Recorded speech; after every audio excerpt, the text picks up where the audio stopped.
Heyo, we should be live. Good morning, legends.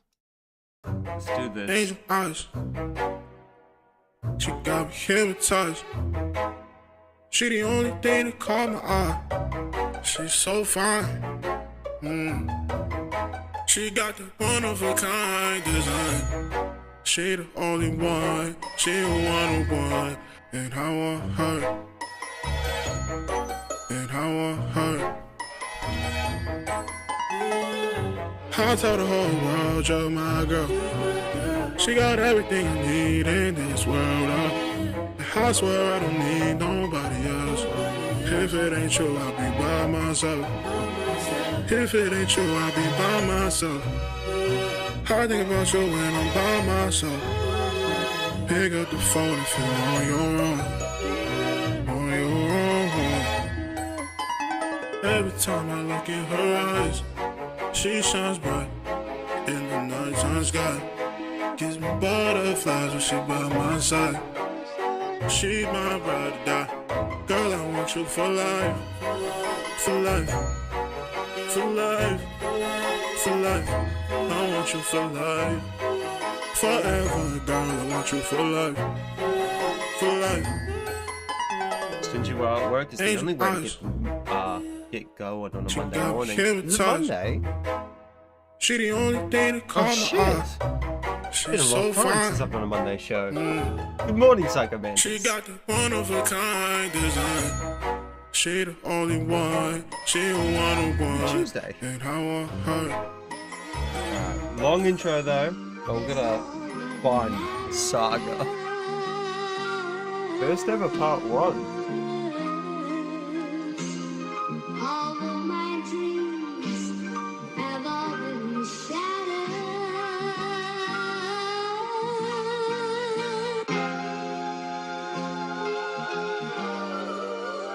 Oh shit, my bad. It's Tuesday all about. Even that got me from. I was like, wait, what? I'm like 2 days ahead now? Damn, time travel will be my bad. It's good to see you as always, legend. Leave the billies, smooth the clock. What it is, what it isn't. We done came a long way, they don't want to admit it. We was chillin' in the hallway, dreaming of the visions. Battled indecision, now I'm always indecision. Shorty putting on a show now, but before I was never in a mission. You don't get it, you don't listen. Now I understand there's so much more to life. So why I still can't seem to live it without my dick like consistent. I know it's more and tricky, but sometimes it ain't. All these words make up an image, man, that's some kind of pain. Take all I got just not to knock them out, that's some kind of restraint. They try to put numbers on my heart, you making some kind of mistake. I'm trying to tell you, ain't trying to sell you, trying to influence it with this kind of influenza. Sicker than your average penny, you haters just bad placenta. No, I shouldn't call you pussy, cause that's a stab at the gender. And even though my agenda is progressive, I was raised where you had to put your chest up. So forgive me for my stubborn ways, I'll be glad to fess up. I ain't perfect, I'll slap your face if you play and dress up. Play that role for the camera, don't you think I won't address you just because where my address from? I'm a native New Yorker, I'm a Hell's Kitchen baby. I ain't with a pitchfork, you never could fool me. I was raised to know my talkers from walkers. I just wanna be happy, won't let you trap me and torture. I won't be you, never. Yes, happiness is all that matters.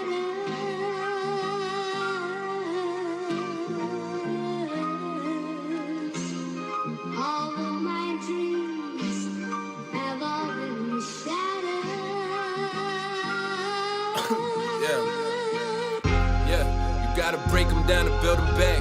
I told myself it's time to make it, got a feeling that it's gonna be the year my life changed. They scream the real is back. It's gonna be the last time they say it, I ain't leaving facts. They say that what we putting out is that which we attract.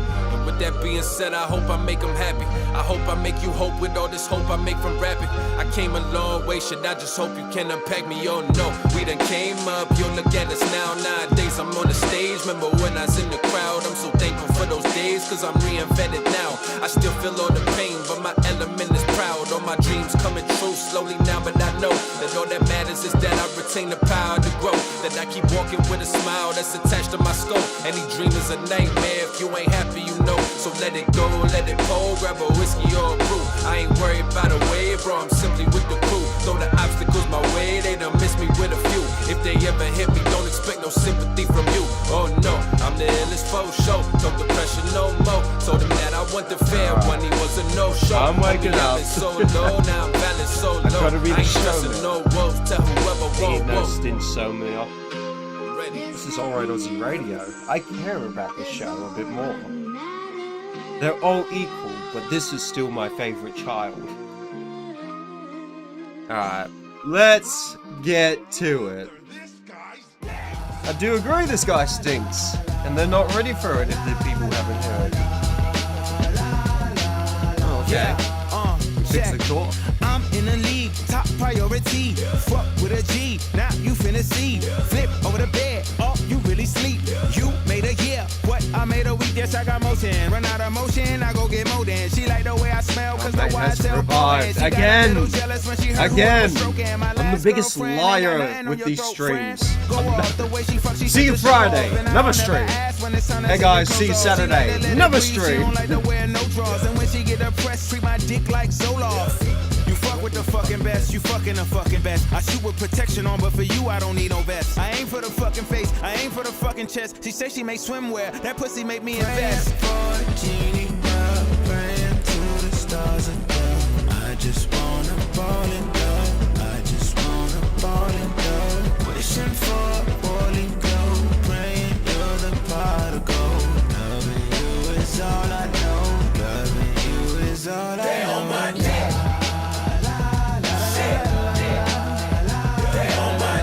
I was making a Jesus joke. I was thinking that, but I can't make fun of my favorite god. Gotta keep it going, gotta get Holy ahead. Hotel rooms always got two beds. One for me and one for my bread. This the new back, the ticket way back. Giving no slack, my bed is on stacks. Don't sleep, I got to get my bag on. Oops, forgot to turn my swag on. Venue, house, slaughter, killer. Flow so cold it's icy. Shiver, punch and jaw, body shot, liver. Baddies weak for break, quiver. Let me get down to the brass tacks. I'm final boss, no printer, all facts. All facts. You stepped into a disaster. You doom, better pray to the pastor. Praying for a genie, praying to the stars above. I just wanna fall in love. I just wanna fall in love. Wishing for a falling glow. Later day, no, you're in time, legend. I'm later day. You is all I know. Loving you is all I know.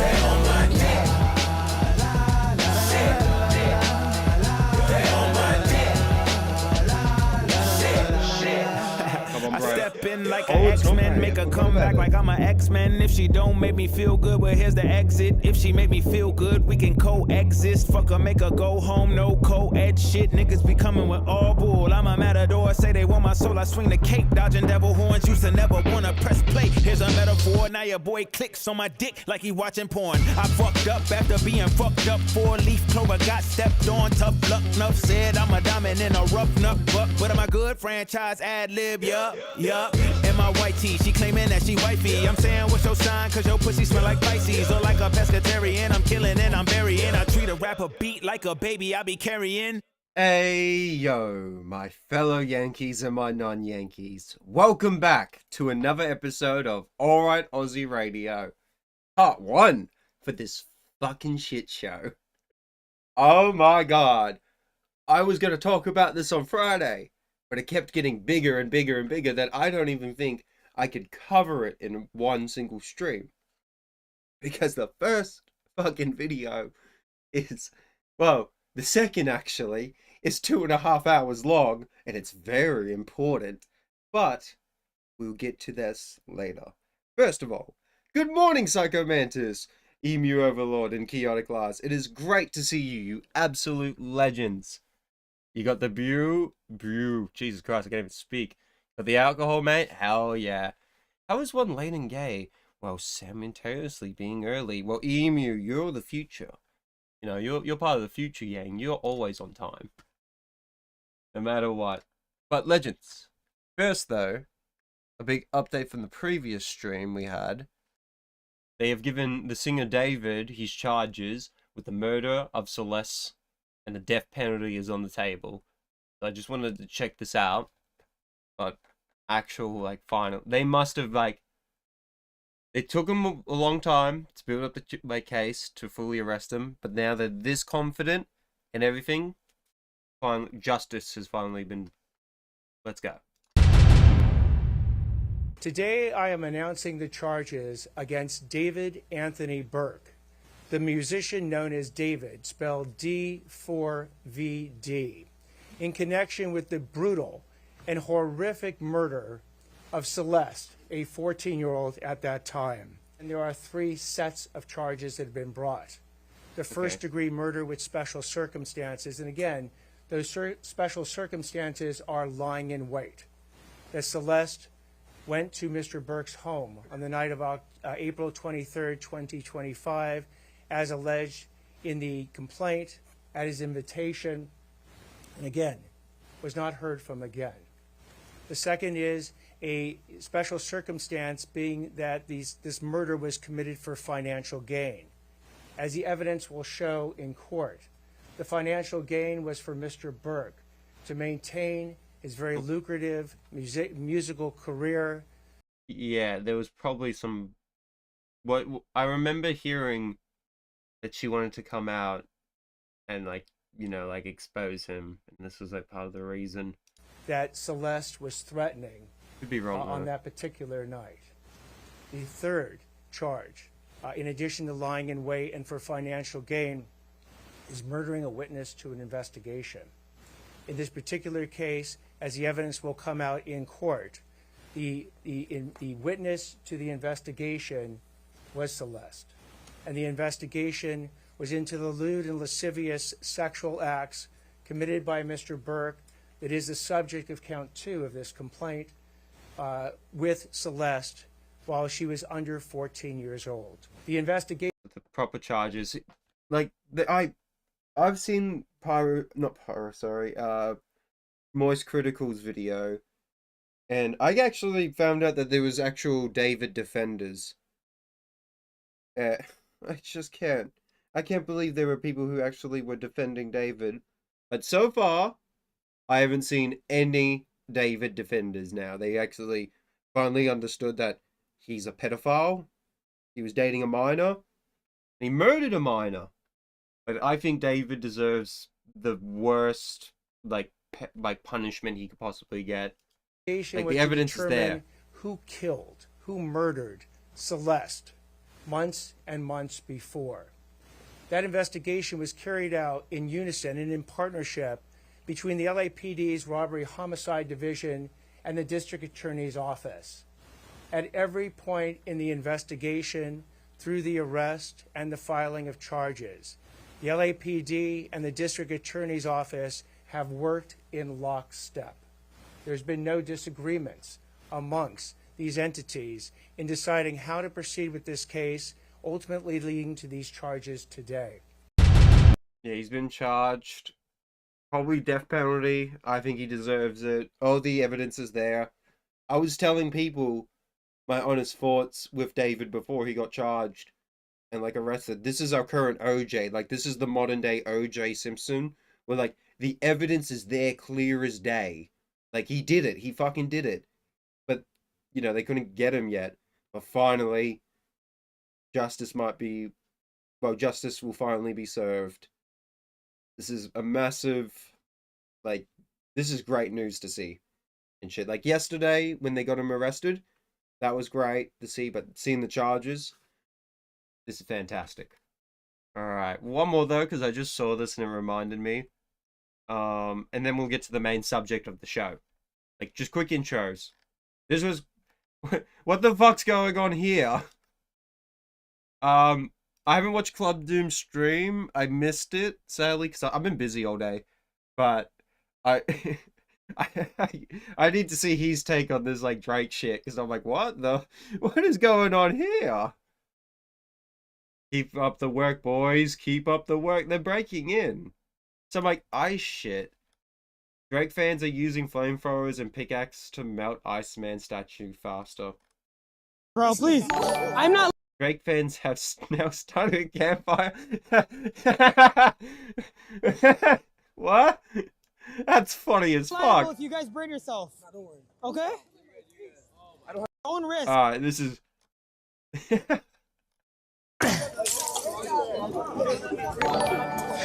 We need to do there. We low-key need to do this from up there. What's this about though? Is like some album or tour? Release date inside. Oh, so if you break into this, people get the release date of like an album? Drake's a fucking dickhead there. That's fucking awesome. Is this a real image? I hope it's real. Listen, there's been a lot of fucking AI images lately that like look real. On God's 6 OVR. I think these are real. Oh, let me zoom in. This guy here is floating for some reason. This looks weird. This is dope though. I kind of fuck with this idea.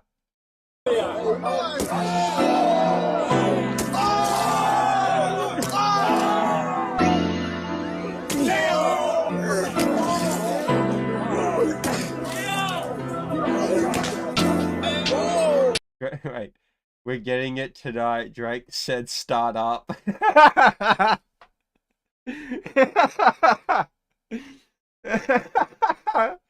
I fuck with this. This is funny.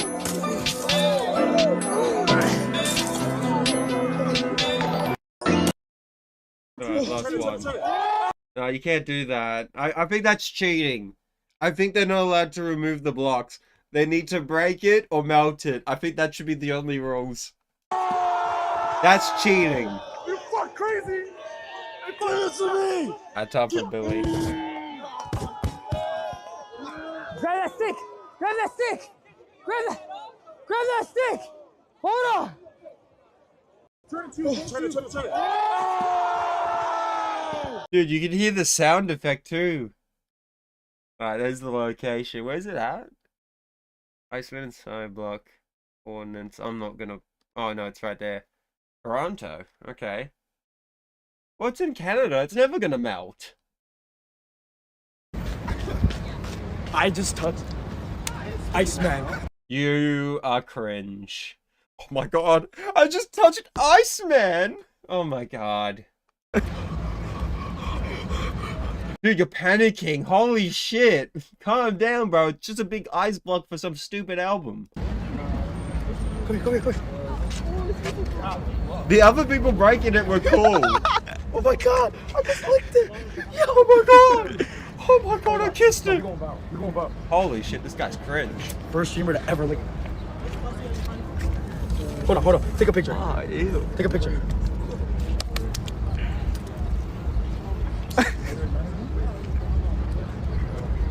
That is so cringe. Canada is south of Detroit. Huh. Is it still cold? It should be cold. Fans are not allowed to touch Drake's Iceman statue for safety reasons. Seems like it will melt its own way. Doesn't matter, people still fucking got on top. I just back in Fortnite. Alright, I think that's all the clips. This is cringe.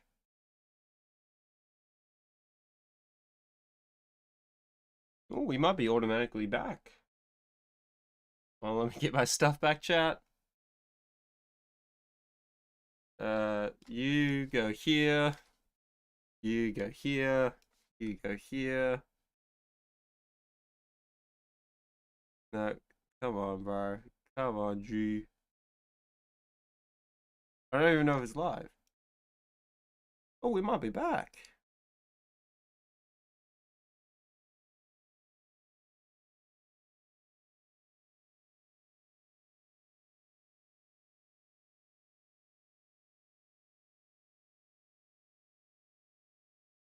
Blame Canada. I do think so. Yo, we're back.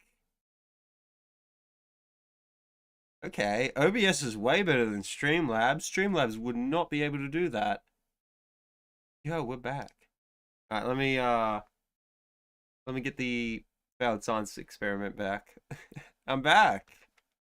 Massive OBSW. I didn't need to make a new stream. Oh god, that was cringe. Anyway. Ginger's back? I am back. I gotta make a tweet.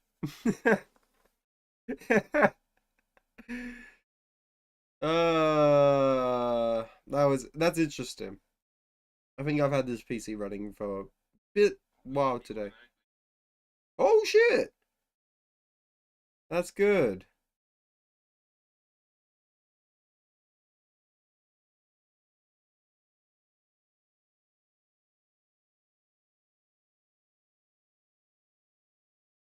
The Discord react, the Discord sound. Oh yeah, it's still not loading. Why is that? There we go. I was like, why isn't that loading? Alright. Hello. You route your audio through desktop, I guess? Is it like that? Usually I have it as like the main audio drive, like microphone is the default, so that the PlayStation controller doesn't take over or any other like audio devices. So it should be the main mic set to default. Anyway, we're back. We're live. Hello. Sorry about that. The PC like randomly, like, it wasn't black screen or blue screen, it was just frozen. And I'm like, oh, okay. That's not good. But we're back. Let me just make sure. But we were checking the Drake shit. That was funny. But now, it's time for the main segment of the show. The main extravaganza. OtterlyNoah. Now, OtterlyNoah is like a media channel. Talks about, you know, all media. And I think just like left, I guess? I don't know. I'm not political. I think politics is cringe. What's fascinating about OtterlyNoah is he's like the quartering right now. But not being an alcoholic. He's way more evil in my eyes. And I found out about him through Cannibal. Or was it? Shout out EFAP. I was learning about this. I was like, I think here. I have like another, yeah. I have another hour left. But we're not going to watch this. Shout out EFAP. This is a really good episode. You get Mauler, Fringy, Rags, Little Platoon, and Nicholas Diorio. But it's mainly Mauler, Rags, and Fringy. Yeah. You know what's funny? What I found out about Fringy and being like, dude, he's Australian, green mask. Also, really based opinions on like media shit too. What the fuck? Was it? I'm a clone. I'm not original. But shout out, these guys are great channels. Like, I do inspire to be like these people with media and how to critique shit and do a good video. So, they were doing a every frame a pause about OtterlyNoah, about some takes, and he didn't like that. OtterlyNoah Pause here. The worst plagiarists on YouTube, OtterlyNoah. We are back. Yeah, we're back. Shout out OBS, by the way. Fuck Streamlabs. When Streamlabs crashes, or like the PC, it's like, make a new stream. Go make a new stream. Now, we turn off that last stream. We can't even bring it back to life. With fucking OBS, boom, I turn it back on. I go to management. Oh, massive 10 out of 10. But, anyway. You know, it's time for a Billy. Before we learn about this shit. There's a reason, though. This is part 1. This is a big rabbit hole. We're gonna go in deep with this one. Because we need to learn about this video first. And most importantly, the most important thing about this entire drama is this video here. First, if you give this guy a massive love, I'm going to give it to the other channel too. He was the one who's been copyright struck by this Otter guy. So, we're going to learn about this. This is going to debunk him. Worst plagiarists. And this is something that, in my mind, that I'm a big, I'm very afraid of in my, when I'm doing these, videos right now, I'm working on it, is, I don't want to steal anyone's like ideas. I want to make sure that mine's the most original as can. I have like bits of sources, but you have to credit, and you should credit if you have sources, because a lot of the times with the sources or like a bit in a video, someone's explaining like the same thing or like the same topic. They just explain it better than you could ever do, and it's just sometimes better to be like, hey, this YouTuber here does a better job, and I recommend watching his full video about this. But our entire subject's the whole campaign and story. But you know, that's a big thing, you know, about plagiarism, where people will just steal the entire video and not give credit, or just straight up steal lines, just one-to-one steal the video. So a biggest fear that I have with my like these videos I'm working on is I want to make sure they're the most original that they can be. So like once it's at the 99% stage, I'm going to be watching a lot of fucking Titanfall 2 videos of like retrospectives just to make sure that my one is different and shit. And if there's any, like, I would give creds. Noah? But, oh, let me turn this down. That was loud. Ryle Kittenhouse, what a username. 2 months ago, posted the worst plagiarists on YouTube. OtterlyNoah. Let's learn about this. Is a prolific plagiarist. Vasquez starts the shot as an amorphous blob before the AI starts to put a mouth on her cheek. In this shot here with Vasquez, it tries to read her face at first as an amorphous blob because it is a... See, that there, it's like, okay, could be a coincidence.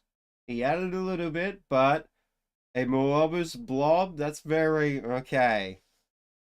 Okay, maybe it's a Dennis the Menace type thing. Maybe it's that.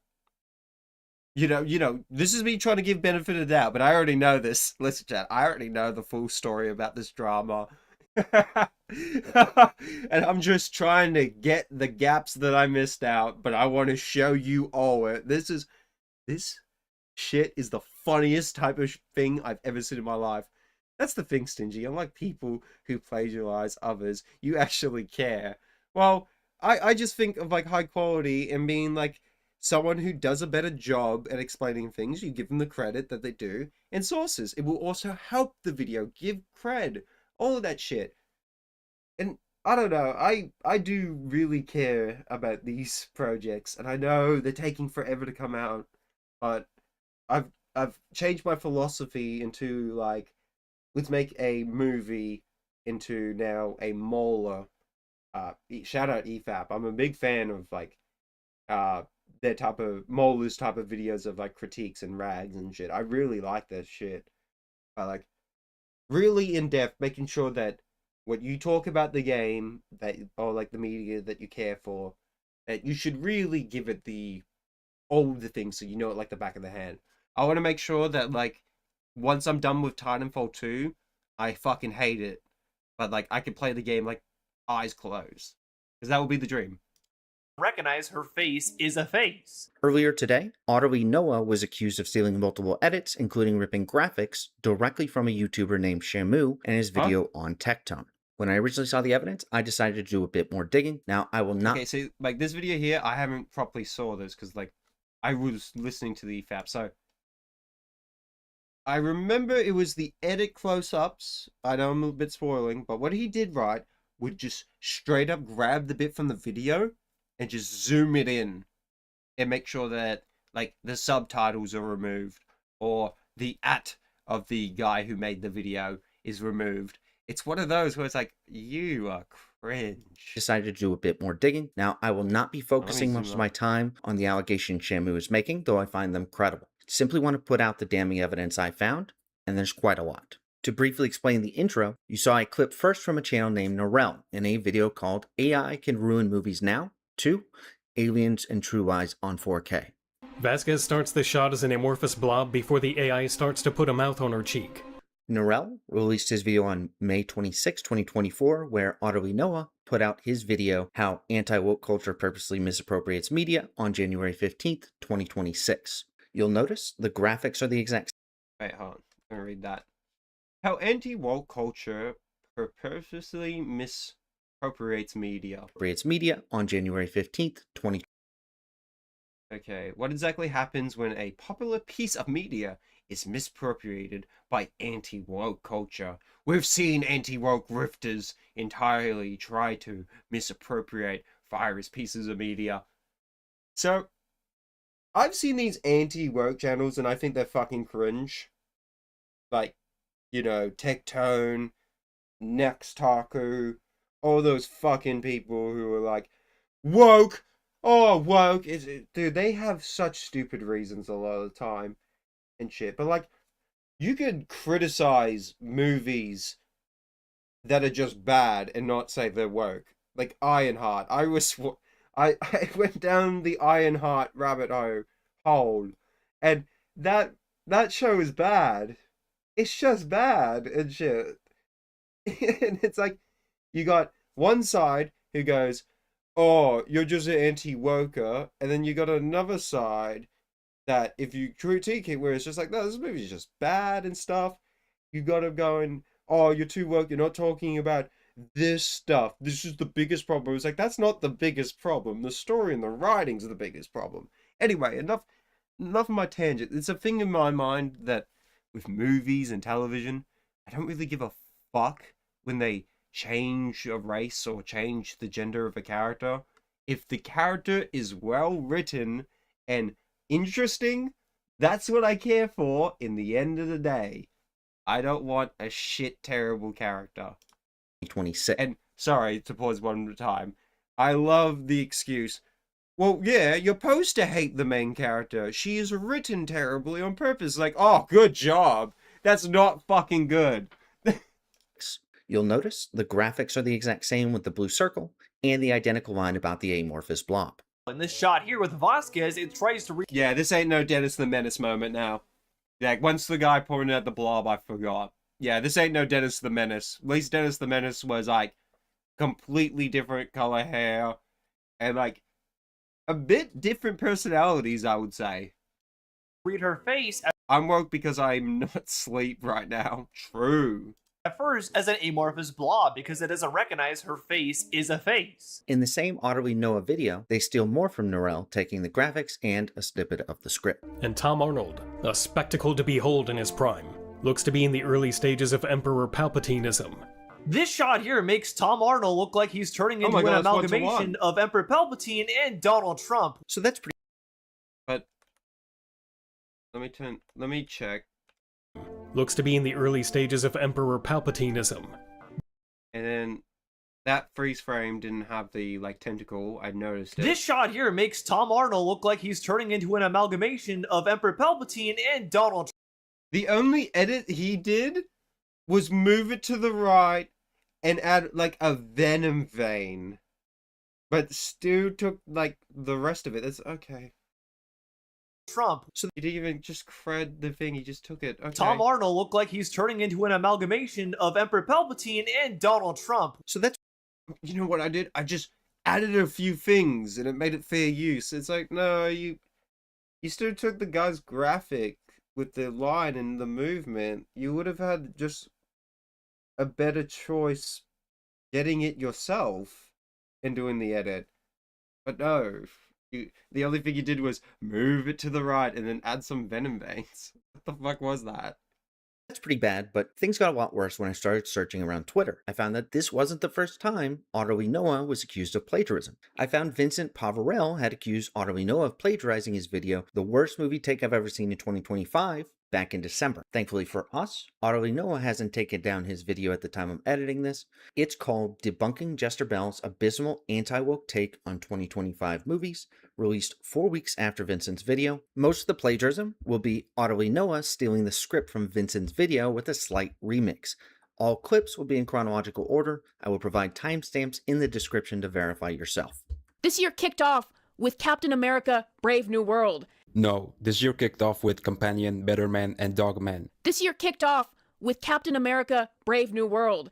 No, this year did not start off with Captain America: Brave New World. This year started off with Companion, Better Man, and Dog Man in No fucking way, that's 1-to-1. Hold on. To verify yourself. This year kicked off with Captain America: Brave New World. No, this year kicked off with Companion, Better Man, and Dog Man. The Companion, Better Man, Dog Man. And Vincent's video over here is just short, straight to the point. This year kicked off with Captain America Brave New World. No, this year did not start off with Captain America Brave New World. This year started off with Oh, it's already here. I missed that. Oh. Companion, Better Man, and Dog Man in January of 2025. And I mean, That's okay, mate. It's just 1-to-1 though with the words. It's like, actually no, it didn't. even skipping on a couple. One of them, Better Man, was a massive box office disaster. But let's not use box office as a metric to determine a film's quality for a moment. Better Man was actually a pretty decent and unique music biopic about the British singer Robbie Williams that unfortunately ended up being a big flop for Paramount. But let's take a step back and not use box office to determine whether a film is actually good or not, Jester Bell. Oh, fuck off. Holy shit. He just adds a bit more because it's like, don't use box office numbers. Okay, this is a particular stingy you haven't seen. Listen, I've mentioned that a lot of times, but like this is a more like media side. What I particularly like, I love movies, I love music, I love television and shit. Like if it's a fantastic story, I critique and hate a lot of shit, but it's because like I love a lot of shit at the same time because if it's really good. But the whole box office fucking the box office numbers don't matter. It doesn't matter if Predator Badlands is a bad movie. It doesn't matter that the Fantastic Four or that shit made like the box office doesn't matter. And then at the same time, they will fucking bring up the box office when the movie is a success and be like massive W. Woo! It's the fucking same bullshit with people who don't play sports but will do like when their team loses, they're fucking shit. I hate this team. They're the worst players ever. They can't do anything. They're the worst. But when their team wins, they're like, we're the best. We couldn't have done it without us. We're the best. We're the greatest. I fucking hate it. It's just bullshit. Box office numbers is very important. It's a rough estimate of did they make their money back or not. And the whole... Hey, don't bring up the box office numbers when their movie is fucking bad is important. We should mention it. OtterlyNoah was definitely the type of kid to cheat in class and point fingers at others when called out. Oh, Psycho Mantis, you're ahead of the game. Yes, he does do that. He does. He fucking does a whole thing like, this person's plagiarism. He's stealing people. Meanwhile, fucking stealing. That's a bit early, though. And unique energy to it, incredible dance sequences, some absolutely gorgeous dance sequences all throughout, and an interesting twist of turning the star into a CGI monkey that actually works when you watch the film. And also a pretty unique gimmick of having Robin Williams portrayed as a CGI monkey to sort of symbolize how he's always felt like an outcast party animal throughout most of his life. Snow White came out in March, so let's go to that specific month and see what were the notable titles that came out. We had Mickey 17, Novocaine, Black Bag, and Looney Tunes The Day the... You know, I'm just giving my quick reviews. 7 out of 10, 7 out of 10, haven't seen. Earth Blew Up, which is really good and underrated, by the way. For those who love... Alright, I recommend... Okay, Vincent, I'll give it the list. Of animation, I suggest you guys check it out. So you went out of your way once again to watch Snow White, a movie that already looked bad from the marketing, and instead of watching something like, I don't know, Looney Tunes The Day the Earth Blew Up, a much better movie that was also in theaters around this exact time. And later, the Minecraft movie, like... It is a mid-movie. The Minecraft movie, like, even the films. The Minecraft movie is mid, yes. But you know what else? Just 1-to-1. Came out in April that wasn't mid? Sinners. Alright, you don't care about it. But Sinners is fucking mid. I'm just gonna say that, and that is all. Again, that came out in April, and you know what else came out in April? Sinners, which you yourself admitted you didn't see before. Oh my god, that's just 1-to-1. Still, The Accountant 2 and Drop, both well received. You could have gone I've to seen see The The Accountant Accountant too. too. Tron Ares did not have girl boss in the slightest. Tron Ares didn't contain a girl boss at all. I'm not saying Greta Lee's character was well written, but not once in the movie did she ever belittle the evidence male is pretty characters around her. there. Eve Kim may have not been the most compelling character ever, but she wasn't a girl boss. She literally spends a good chunk of the ending being trapped and eventually saved by Ares. She spent most of the movie being trapped and had to be rescued by Ares at the very end. So the only change is he didn't say ending, he said movie. It's the only change, but still 1-to-1. Did he even watch the movie? Oh, who cares? In fact. So that's what I was. But one of those, like, I've watched EFAP, and it's a good take, because this Otterly guy seemed... I've heard this, because, like, shout out EFAP again. Let me... Listen, chat. We're not going to watch this video, because it's a fucking long one. And we're going to watch the actual video. EFAP is just like a coverage, but if you want to have funny commentary, recommend that video too. But they talk about it where these people like OtterlyNoah don't watch videos and don't like the things that they critique, but like the videos that are good, they will watch it and still and stuff. But it's like, do they watch the movie? Do they even watch the movie? They watch videos, but not the movie. In EFAP, the boys talk about that, and it's very interesting. Was able to find in about 2 hours of looking. I wanted to get this out immediately and see OtterlyNoah's response before 2 I look any hours of deeper. looking. Other than that, thanks for watching. Okay, let me link this video again. Shout out Ryle Kittenhouse. This was a good video already with like how I see with the evidence. I'm kind of like, pretty up there. But the main video, anti-woke criticism is fine. Debunking OtterlyNoah. Plagiarism, go to 1642. You skip into liar. I want to mainly learn about the plagiarism. Oh, let's watch a couple of bits of the intro. Dr. Stephen Strange is a renowned neurosurgeon who, after being involved in a car crash, suffers debilitating injuries. His exhaustive search for a cure leads him to Kamartaj, where he learns the art of sorcery. Using his previous skills for study and his thirst for knowledge, he quickly develops his skill as a sorcerer, eventually using the Time Stone to defeat the interdimensional villain Dormammu. With the Ancient One passing, Doctor Strange becomes the Sorcerer Supreme, tasked with protecting the realm of Earth from mystical threats. Later on, we're learning about Doctor Strange. Okay, we see Doctor Strange do exactly this in Thor Ragnarok. With Thor and Loki arriving on Earth to search for their father, Doctor Strange apprehends the trickster who formerly attempted to invade Earth. Within mere minutes, Doctor Strange captures Loki, speaks to Thor to ascertain his mission, comes up with a solution, and then executes his plan so that the Asgardians leave Earth as promptly as possible, ensuring that there is little chance for conflict to spill out on Earth. In Spider-Man Homecoming, he has no qualms with sending each interdimensional villain back to their point of origin, even if it means their demise, so he can ensure no innocent people are hurt. Okay, so is this someone's video? Let's skip a bit until we find some other commentary. Which, Stu who is the writer of this, is the Bill changes looks of what man that he was giving along as Poe consider what the and it was in the dark and thought the end of the Hollywood remake led to a substantial dip in quality. The remake, on the other hand, goes off in a completely different direction. So Critical Drinker, and like, people have talked mad shit about Critical Drinker to the point where it's just like, it's bullshit.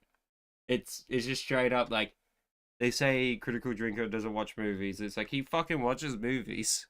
He watches movies. He watches a lot. That not only misses the point of the original movie, sacrificing the dark and thought-provoking ending for a generic chase and fight sequence that goes on for too long, but also fails to resolve any of the film's main character arcs, and in some cases actually manages to contradict them. Alright, let's go to 16 minutes. This isn't real criticism. What? In context, it is often easily rebutted, which on a few occasions OtterlyNoah does. Given Okay, that's the guy talking. Sorry, chat. See, I haven't watched this video, so I want to make sure I get to the right choice. In this context, nature and the confirmed unreliability of the husband. The odd and unconventional decision not only run Victor's water could they instead of philosophy reading to have got it was, and these fundamental man recognized this topic They give specific examples of how things have been altered to shoe in Hera. In some from the not even guess how competent she So is at confused right almost now. everything, Where's the main bit of leaving the video? behind a fairly unmemorable portrait when, having seen her best Mumakil, train eagles, be right about everything, kill. Oh, is this like other examples of like how people have talked about these scenes, but they're all different and unique and original? Because like that's Little Platoon. He's in this video here. Is that how you say his name? Yeah, the Little Platoon. I find him really fascinating, like funny and fascinating, because he first time played Resident Evil 9, and him looking at a puzzle was funny as fuck. Trolls and save Helm's Deep. I watched Hera at the close of the movie taking on and defeating the villain of the piece while wearing a wedding dress. The writers avoided the warrior princess trope like they're Caitlyn Jenner avoiding all those poor people she ran over. At the close of her totally not warrior princess coded introduction, Hera feeds an eagle, and this will become very important later. As for who Hera is beyond her embarrassing list of unforgettable yet somehow forgotten deeds, she has about as much character as any female character near last distinguished school to be in World War II. Most notably, play mechanics or to the by people which didn't front lines announced. The reveal trailer drew scrutiny due to it featuring a woman in infantry combat on the front lines of World War II under the Western Allied forces. Yeah, that's fine. When does the actual bit of the video chunk? Because like Otter. Decisions that led to an inferior story, not just simply bad writing or execution, but when ideology actively prevents what should naturally take place. Alright. I think we'll go to the 14-minute mark. The most egregious one in all of this is the campaign mission in which you are playing as the Norwegian saboteurs. Because you're not playing as the Norwegian saboteurs who managed to stop German heavy water production that was leading to a nuclear bomb program. No, instead the entire historical operation is performed by one woman. And like that's it. An elite group of 11 men trained specifically for this role? Nope. One woman. The developers were so focused on including women in the game, they erased actual people's contributions and sacrifices on the altar of inclusion. These were not the quote-unquote untold stories of World War II that DICE said, tales of heroism and conflict lesser known in the Isles of History. These were the untold stories of World War II because they never happened. The developers were so insistent to have inclusion that they fabricated history instead of telling the story of what actually happened. Because I guess it made... I think it's just explaining the entire intro, just easily explaining, like, there is, you know, reasonable things to critique these woke moments in video games, where, like, this, Battlefield 5 is a great example, because it's just inaccurate, it's historically inaccurate. Sad to say, sorry, but I was in the same boat, I'm still in the same boat with Battlefield 5, where when I saw the one-armed person shooting, I was like, how are they holding the gun? Like, and then like the other bit was like, okay, I just enjoy Battlefield where you're not the character. Like when you play as soldier in Battlefield, I don't play as me. I play as random NPC. This is insufferable. Hello, Dr. Redacted. Yeah, this video is insufferable. Well, no, we're gonna find out more, but right now. Them feel bad. When pushback occurred, the media called it sexist, and later on, higher-ups at DICE stated, if you don't like it, don't buy it. Battlefield 5 went on to sell substantially less copies compared to the previous game, and laps behind Call of Duty once again. Really good. Like when people criticized its historical inaccuracy, the response from the company was, oh, well, if you don't like it, don't buy it. Like, yeah, that's exactly what happened then. Each individual instance is an example of anti-woke criticism, in TV, film, and games. In these cases, the creators criticize some aspect of the storytelling, and subsequently went on to criticize the reasoning behind many of those decisions that led to an inferior story. So, not just simply bad writing or execution, but when ideology actively prevents what should naturally take place, or insert elements that do not belong. Recall the first example when Doctor Strange should have made an appearance and didn't, and recall the last example when the developers inserted women in contexts contrary to history. This is not just incompetence. These decisions were actively made to contort the story to fit the creator's politics instead of letting the natural story continue, ignoring lore, precedents, and logic. A YouTuber by the name of OtterlyNoah recently made a series of videos criticizing this approach that many on YouTube use. And as someone who does employ this style of critique, I found some of the arguments to be flawed in nature and coded with double standards. I do not disagree with all of his points, as an understanding of when to deploy anti-woke criticism is oftentimes half the battle, and when it's employed in the wrong context, it is often easily rebutted, which on a few occasions OtterlyNoah does. Given the sheer volume of all the videos, I will only be covering the portions that I find relevant. If you wish to see the full video for the full context, I will put the link in the description below. Without further ado, let us begin. Alright, finally, we got the bit. What an anti-woke film critic does is more or less detract from any real sort of criticism with a film by usually picking out characters of a certain race, sexual orientation, or something else that makes them somewhat of a minority. Instead of discussing things like pacing, or storytelling, or cinematography, the things you should discuss when critiquing a film, for every Patrick H. Williams, you get a critical drinker, one of these awful, really shallow critics who just can't analyze a film beyond anything involving DIE. But these critics do criticize these things. You can focus on the parts you disagree with, but many of them criticize writing, visual effects, acting, editing. Yeah, like I've seen some of Critical Drinker's videos. It's like he criticized the story, the acting, the movies always set logic set in stone of like, this is how the world works from the previous movies, and then the new movies, for some fucking reason, will be like, no, we won't have that logic again, but we'll bring back this one particular thing because the fans do like that. Amongst all other aspects of film, OtterlyNoah does not showcase these parts, but they do. The fight scenes are decent, even if they go on a bit too long and get to be a bit samey at times. The plot is simple and serviceable, even if it takes too long to get going and relies a bit too much on convenience to keep moving. On the plus side though, it avoids most of the convoluted nonsense that bogged down John Wick 3 and 4 and keep things much more streamlined. Eve herself is a sympathetic protagonist with an understandable motivation, but a bit light on personality and without the mystique and dark menace of Wick himself. The unpleasant truth here is that Final Reckoning is a real mess of a movie, with a bloated and fragmented storyline that tries to juggle way too many plot devices, weighed down by stodgy exposition dumps that go on forever and mostly reiterate stuff that we already know, and featuring some of the most confusing and nonsensical editing choices in the whole franchise. It's more like a whistle-stop tour of the big moments in Napoleon's life, giving you just enough to understand what's happening at that precise moment, but lacking the wider context needed to explain why it matters so much. The reasons for Napoleon's endless wars with Britain, Spain, and Prussia are never really explained.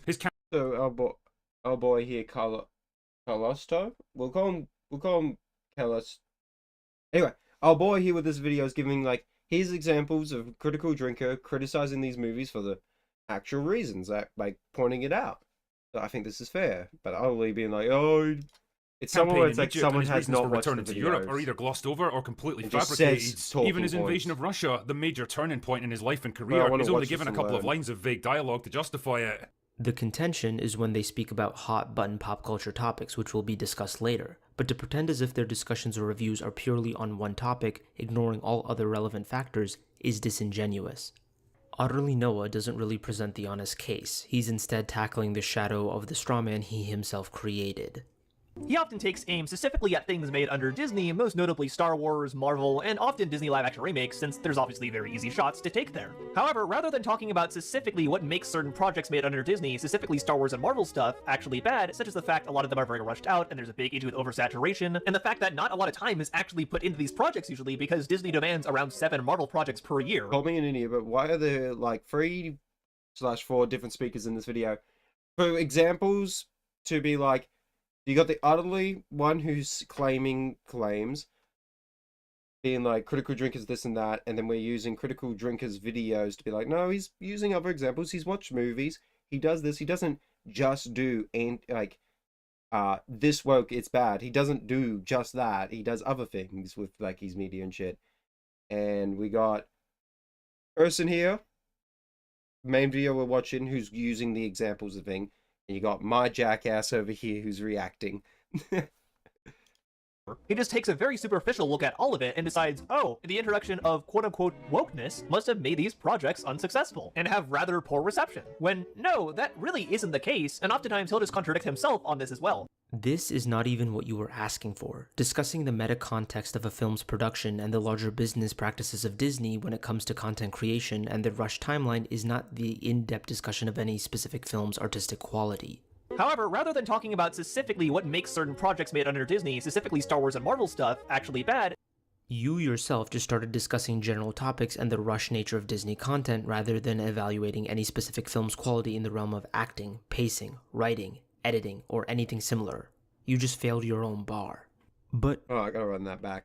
I'm gonna be so real. Coming into this in the middle, this style is hella disjoint.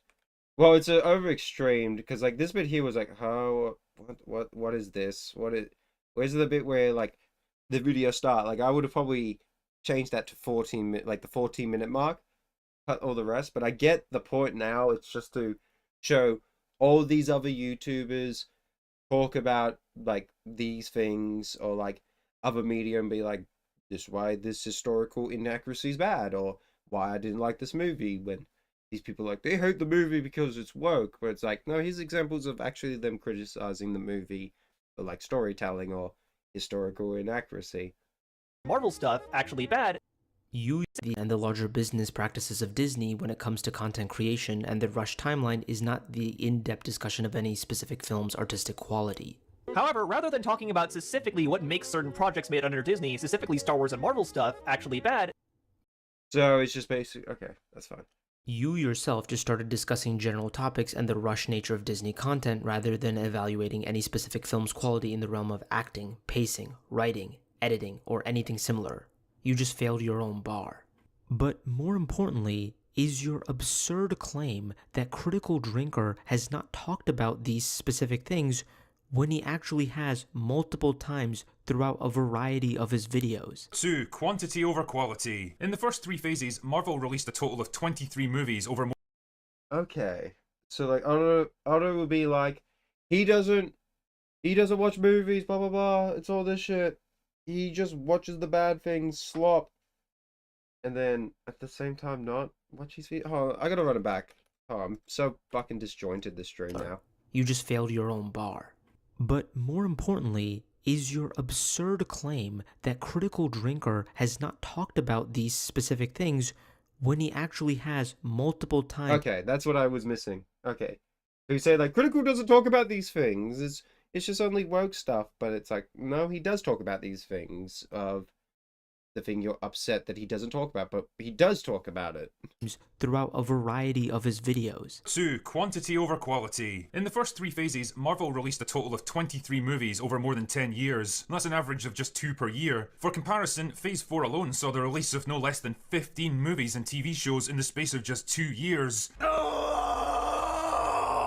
And the result is that it just became fucking exhausting for audiences. Every few weeks it felt like there was another Marvel product shot out into cinemas and Disney Plus, and the more it happened, the less meaningful it became. And if it was bad for audiences, then a punishing workload like this was even worse for the people actually working on it. Even a studio as big as Marvel can only develop so many projects at the same time before the quality starts to slip, and that's exactly what happened. Everything from the writing to the directing to the special effects began to go downhill as the phase ballooned in size and scope. The films that had once seemed so slick and polished began to feel rushed, clumsy and incomplete. And if they were bad, then the TV shows were even worse. Basically what I'm saying is that they tried to do too much too quickly, spreading their time and resources too thin, and the result was something had to give. And that thing turned out to be the quality of their products. They wanted more, and fast. And so pretty soon, the floodgates were opened and the sludge began to flow. Book of Boba Fett was a rushed, cheap, and ultimately pointless adventure featuring an old, overweight, and incompetent revision of a classic character. Not only 10 minutes in are we lying about the Critical Drinker's content. In this video, however, he claims that Revenge of the Sith and the...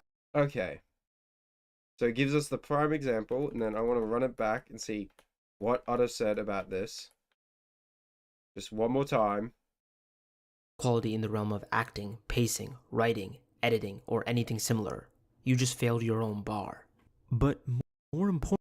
However, rather than talking about specifically what makes certain projects made under Disney, specifically Star Wars and Marvel stuff, actually bad... So then he Critical explains why it's bad and rushed and slop. Yeah, it's just... I think Otto has not watched the video and shit. And this is like a prime example of like, you need to learn it. That's why I wanted to watch this video on stream. Properly learn it. Even though it's a bit disjointed, it's now flowing better.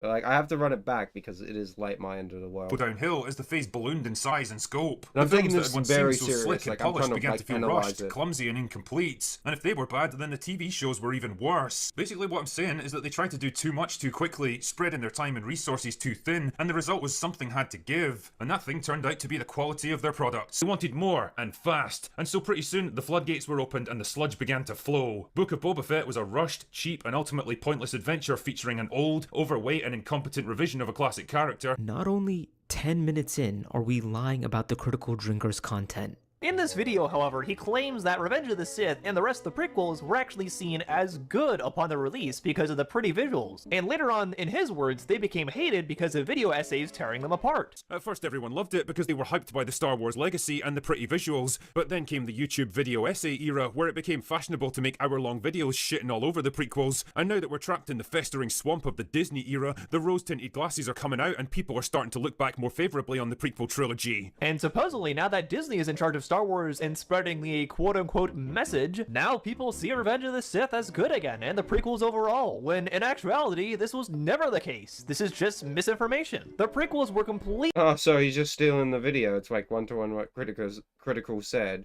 but he's utter saying what basically Critical's saying. Am I right? Completely lambasted upon release, with many old fans of the original trilogy getting extremely heated. Drinker is just... You should not have to run it back this much just to understand a video. I personally like to run it back just to make sure I'm like understanding it properly. Can I ask you a question? Go ahead. Blatantly incorrect about this, but he tries to claim that the prequels were seen as good at some point in time around their release just to fit his narrative for his reasoning on why the Disney Star Wars stuff doesn't seem to resonate with people. Well, fun fact, Draker, the prequels didn't resonate with a lot of fans of the original trilogy, so there. His takes on media are so bottlenecked in order to meet his own agenda of rage-baiting people into clicking on his videos because he thinks something is woke and wants to convince other people that it is too. On this specific point, there is conflicting evidence. Can I ask you a question? Who the fuck is this video about? This video is about OtterlyNoah, who's a plagiarist. We watched this video here, where OtterlyNoah is stealing people's videos. We watched this one first. There's a reason why this is a part 1. There's so much lore about this. But I want to understand these two.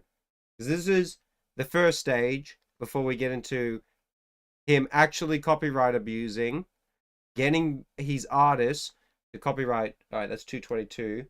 This thumbnail here, his artists drew it, and he asked his artists to send the copyright, even though it's a thumbnail. And then his excuse is, I thought your video was racist. So, yeah. Like, this guy, OtterlyNoah copyright struck this video. Roll down the description for the first video. Yeah, we'll get this. No, that's Critical Drinker, Little Platoon Film. Yeah, we'll watch this. So, recently, the Ironheart trailer was just dropped on YouTube by Marvel, and the reception was not great. While there are, of course, a lot of very legit criticisms you can throw at a show like this, such as the fact that Riri Williams, who is the main character in this show, first appeared in Black Panther Wakanda Forever, and nobody really remembers her, inevitably, this particular trailer has a very notorious subset of film criticism on YouTube rearing its ugly head. I'm talking about none other than anti-woke film critics, which, oh boy, they are... No. I hate the whole, anti-woke criticism movies. It's like, there's people who could just criticize movies because they're bad. There is reasons. You can't just go anti-woke. That's why they're bad. They're all landless. It's like, no. These people might actually have reasons. Are really at it with this one. Anti-woke film criticism has become a very noticeable trend on YouTube in the past 5 or 6 years, and has seemed to grow more and more in popularity, strangely enough, throughout the past several years. What an anti-woke film critic does is more or less detract from any real sort of criticism with a film by usually picking out characters of a certain race, sexual orientation, or something else that makes them somewhat of a minority. Okay, so we understand the video, and it's just doing the whole... Okay, so he's using Prey as an example, and, I enjoyed Prey. It's a fun movie, but, it's... How the Predator dies still makes no sense. It's still not cool. It's I don't know, it could have been done way better or smarter, but it's because you use the logic of, okay, after all the other movies, and even though it's a prequel, the Predator is a fucking killing machine, and the main character in that movie just had so much plot armor. Too much plot armor. But, all the scenes were fucking great. Okay. For his Now I think I got a better understanding of like the voice. Reasoning on why the Disney Star Wars stuff doesn't seem to resonate with people. Well, fun fact, Draker, the prequels didn't resonate with a lot of fans of the original trilogy, so there. His takes on media are so bottlenecked in order to meet his own I think agenda one of is rage high, bait. boy, because one voice sounded familiar. Yeah, it's like one of the voices sounds familiar, and it's just like, let me figure it out. People into clicking on his videos because he thinks something is woke and wants to convince other people that it is too. On this specific point, there is conflicting evidence. You can find news videos about fans' generally positive reactions out of the theater. It's better than all. I think the lightsaber battles were the greatest. It was good, dude. It was really good. So worth it. So worth it. They're gonna love it. They're gonna go nuts. It was amazing. Couldn't get enough of it. I want to see it again already. And many of the prequels have a high cinema score if you consider that a valid metric. That being said, is this really an issue? Even if the critical drinker was wrong, we are talking about the consensus of the films at various points in time. He even goes on to say that the prequels were deeply flawed and people are looking back at them with rose-tinted glasses. Is this it for the drinker criticism? There is not even anything substantive to really even refute here. Out of all the things, you decided to tackle a video discussing the differences in reception between the prequels and sequels, one which contains very little actual analysis of the films in question. It's almost as if you purposely picked this video instead of, his actual reviews and character breakdowns of the sequel trilogy going in depth as to why they would not have resonated with people. However, something is very interesting about this. Whenever a piece of media that he thinks is spreading, quote-unquote, the message, is actually received well, he will somewhat backpedal and say, oh, this is alright, it wasn't as bad as I thought it was gonna be, while still throwing up random things about how it shouldn't have been woke anyway. Barbie was an incredibly popular film, grossing over $1 billion at the box office and was reviewed positively by critics and audiences. Drinker did not like the film. He didn't backtrack or change his opinion after the fact. When Disney initially dropped... Yeah, so, okay. It's just simply explaining, like, even if it's... Okay, so Otterly says, if it's a popular, he will change his mind because it's good, because of the box office, but here's proof of him straight up going like, no, I haven't changed my mind. I still think Barbie's not a good movie. And you know what? He could have that opinion. It's a critique. These are media people. They're allowed to have their critiques. But OtterlyNoah here just being like, these anti-woke people. Anti-woke, and it's like, oh, you don't watch their videos. It seems like you're not watching their videos. The first trailer for Prey, which was meant to be a Hulu exclusive, of course Drinker hopped right on top of this, immediately trying to call it a woke... This is a video, not a live stream. With like a video like this, you have so much time to make sure you have your evidence, you put the process. Here in a live stream, yeah, I know I've only watched a minute of this guy's video, OtterlyNoah's anti-woke video, but this is a multi-part series with this particular subject. I'm going to learn as much as I possibly can for the subject so that we could, like, fully go through it. This is part 1. I am super blind. I'm going to make sure I am, in this. I know I'm already X, but I'm stupid, sorry. Is there 2 narrators? There's this guy? Propaganda and complaining about how... That's our main person that we're critiquing and learning about. He's the one in the trouble that's, like, interested. Then you have the British guy with the critical deep voice and stuff, speaking fast. That's who Utterly is, critiquing and being upset about.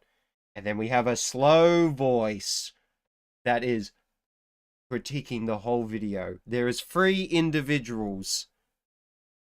1 main narrator, 2nd main narrator, the 3rd subject. And you got an Australian jackass reacting. So it's 4 people on top. It's all side-by-side people. How a young Native American girl could possibly good take on question. a predator. You're when not even stupid. Arnold Schwarzenegger We are struggled to good do so vibes to back in tribes the on this 1980s. channel. He also... Was it? We prefer... What was it? Because you're new in the chat too. We love people speaking their minds. Speak your mind. Do positivity. Just be reasonable in the YouTube TOS. That's all I ask. But otherwise, do what you want. Speak your mind. I always love the chat. Either, disagreeing or having their takes. It's always great. So, we respect you, Dr. Redacted. It is great to see you in the chat. But, this is a good vibes channel and shit. We just here to learn. magically assesses that clearly from the... Reacception. Yeah, I know. 1 more level and you'll get trapped in the abyss. Well, I was in the abyss in Dark Souls and I got out of it just then. Good reference timing though. But One yeah. single trailer. This. Oh, we'll get the. This is the Abyss moment. This would have been the Abyss moment here if we were reacting to them. I think it's what we think of because they're reacting to the video here. That's the Abyss, and we're not doing that. Must be feminist propaganda. We're gonna learn the main subjects. To old hunter-gatherer societies because they would have beaten the crap out of somebody like this, is apparently his reasoning. So of course our protagonist turns out to be a strong female character who just wants to become a hunter against the wishes and traditions of her tribe. Why? So the rest of the plot can happen. Also, I'd like to point out that no hunter-gatherer society of that time period would have tolerated this kind of bullshit from one of their own. Those ideas would have been literally beaten out of her before she could say, smash the patriarchy. The last point he tries to... You know, pointing out, like, historical inaccuracy, and I think that's a reasonable critique to say.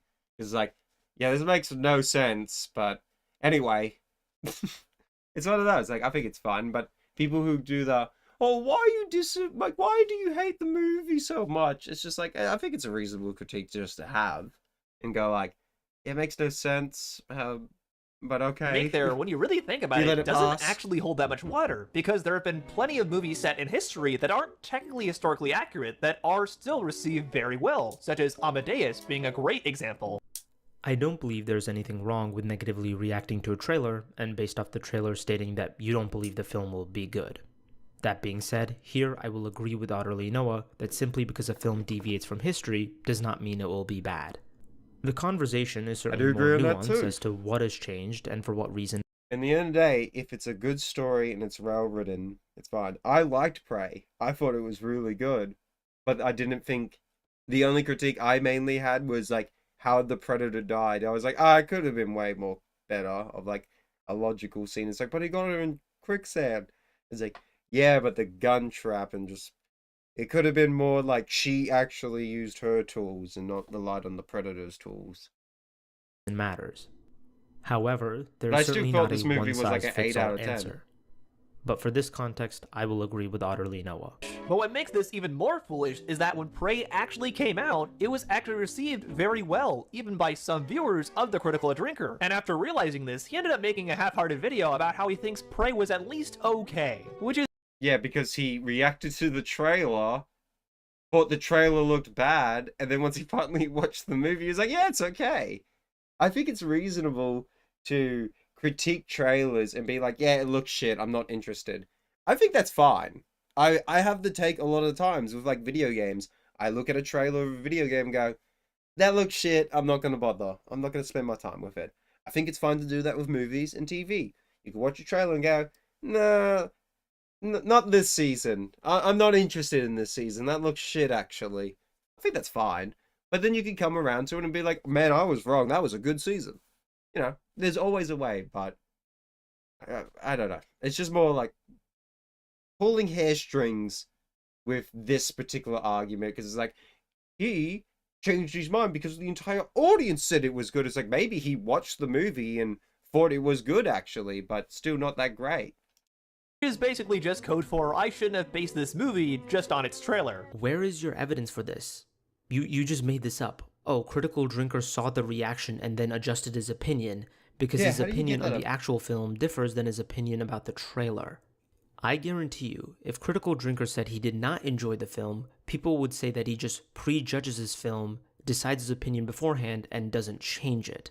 But if Drinker said that the film was decent or surprisingly good, then he's just a grifter who goes with the popular opinion. Even though he didn't do it with Barbie, but let's just ignore that. So he just shows the bit where it's like, here's proof where Barbie, a successful movie that everyone praised, he still didn't change his opinion when he watched the trailer. And when he watched it, he was like, no, it's still shit. And you know what? Great evidence here. This is a good point of bit where it's like, being hyperbolic. It's almost as if people can change their minds after experiencing something crazy stuff. I know. Yeah, it's just one of those, like, maybe you just watched the movie, not went with the audience flow stuff. I had the take with Resident Evil 9. I had the member berries and shit. I was in love with it, and then I played it again. Then the member berries were gone for me, and I was like retelling the story, trying to understand it, and I was like, this is not that good. It's falling apart. oh. And then I realized it's like, oh, Resident Evil 9 just relies on member berries. But, you know, it's a critique where it's like, you know how I learnt that, though? I played the game again and stuff. But I know that's, like, unrelated to a trailer. But I'm just, like, saying, like, I've had bits where, like, I've given a high praise to something and then watched it again, and gone, oh, I missed it. This is actually a lot of faults. I was just enjoying the popcorn. And it's also ironic that he tries to use these exact points against Prey when, just a year earlier, he praised Disney's original animated Mulan for the exact same things. How does Mulan get involved with Prey? What? See, the original actually took a pretty balanced and realistic view of the subject of women serving in the military. Animated Mulan wasn't particularly big or strong. Wait, hold on. Let me run that back. He's still talking about Prey. OtterlyNoah is talking about Prey, but Critical Drink is talking about the Mulan remake. How does that connect? Against Prey when, just a year earlier, he praised Disney's original animated Mulan for the exact same things. See, the original actually took a pretty balanced and realistic view of the subject of women serving in the military. See, that's actually a piece of shit move from OtterlyNoah. OtterlyNoah. Fucking hell, his name's fucking annoying. I'm just gonna call him Noah. That's a piece of shit move. G'day, Rashid. It's good to see you, mate. That's a piece of shit move. I have to admit that again. Like, wow. He was using the same critiques for Mulan against Prey. Meanwhile, it's against oh, maybe I paused Andy too much. Hold on.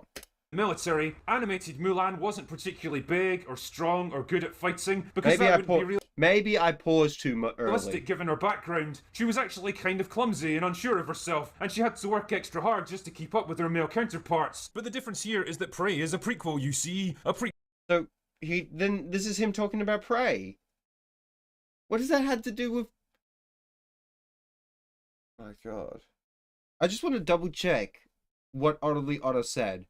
Like, I know it's like, why you have to keep going back in the video. It's one of those things, like, I want to make sure that I heard properly what the person's claiming.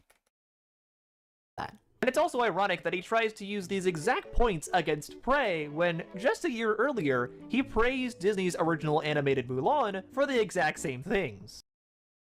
No, he didn't. He praised the original animated movie against the remake. Because it's talking about the remake movie. There was no bit of him talking about Prey in the Mulan. And then the bit here, it goes to Prey. Extra hard, but a young Native American girl who has to defy her tribal traditions in order to take on a nearly invincible hunter from another worlds. Because, you know, if elite special forces operatives, hard-boiled detectives, and entire squads of specially trained government agents can't stop these things, then a 100-pound teenage girl is definitely going to make the difference. Drinker literally wants to have his cake and eat it too. He will call a movie like Prey quote-unquote woke, but not a movie like 1988 Mulan, which does the exact same kind of thing with its main female character. Both Mulan and Naru are not Mary Sue characters, and they both lose a lot, actually. And they both really have to work and train to beat the big bad guy that they're facing. Yet while Drinker will criticize Prey for this, he'll praise Mulan for the exact same thing. Like, come on, dude. No, he was criticizing the modern remake of Mulan, though. Comparing it to the original. So, like, this is just fucking... That's just a terrible example. That's me basically going up to, like, someone and being like, oh, you like this movie? Well, this movie's terrible because Cars is better. And it's just more realistic and shit.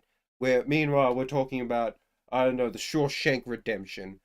Like, the Shawshank Redemption, those cars are bad. No cars.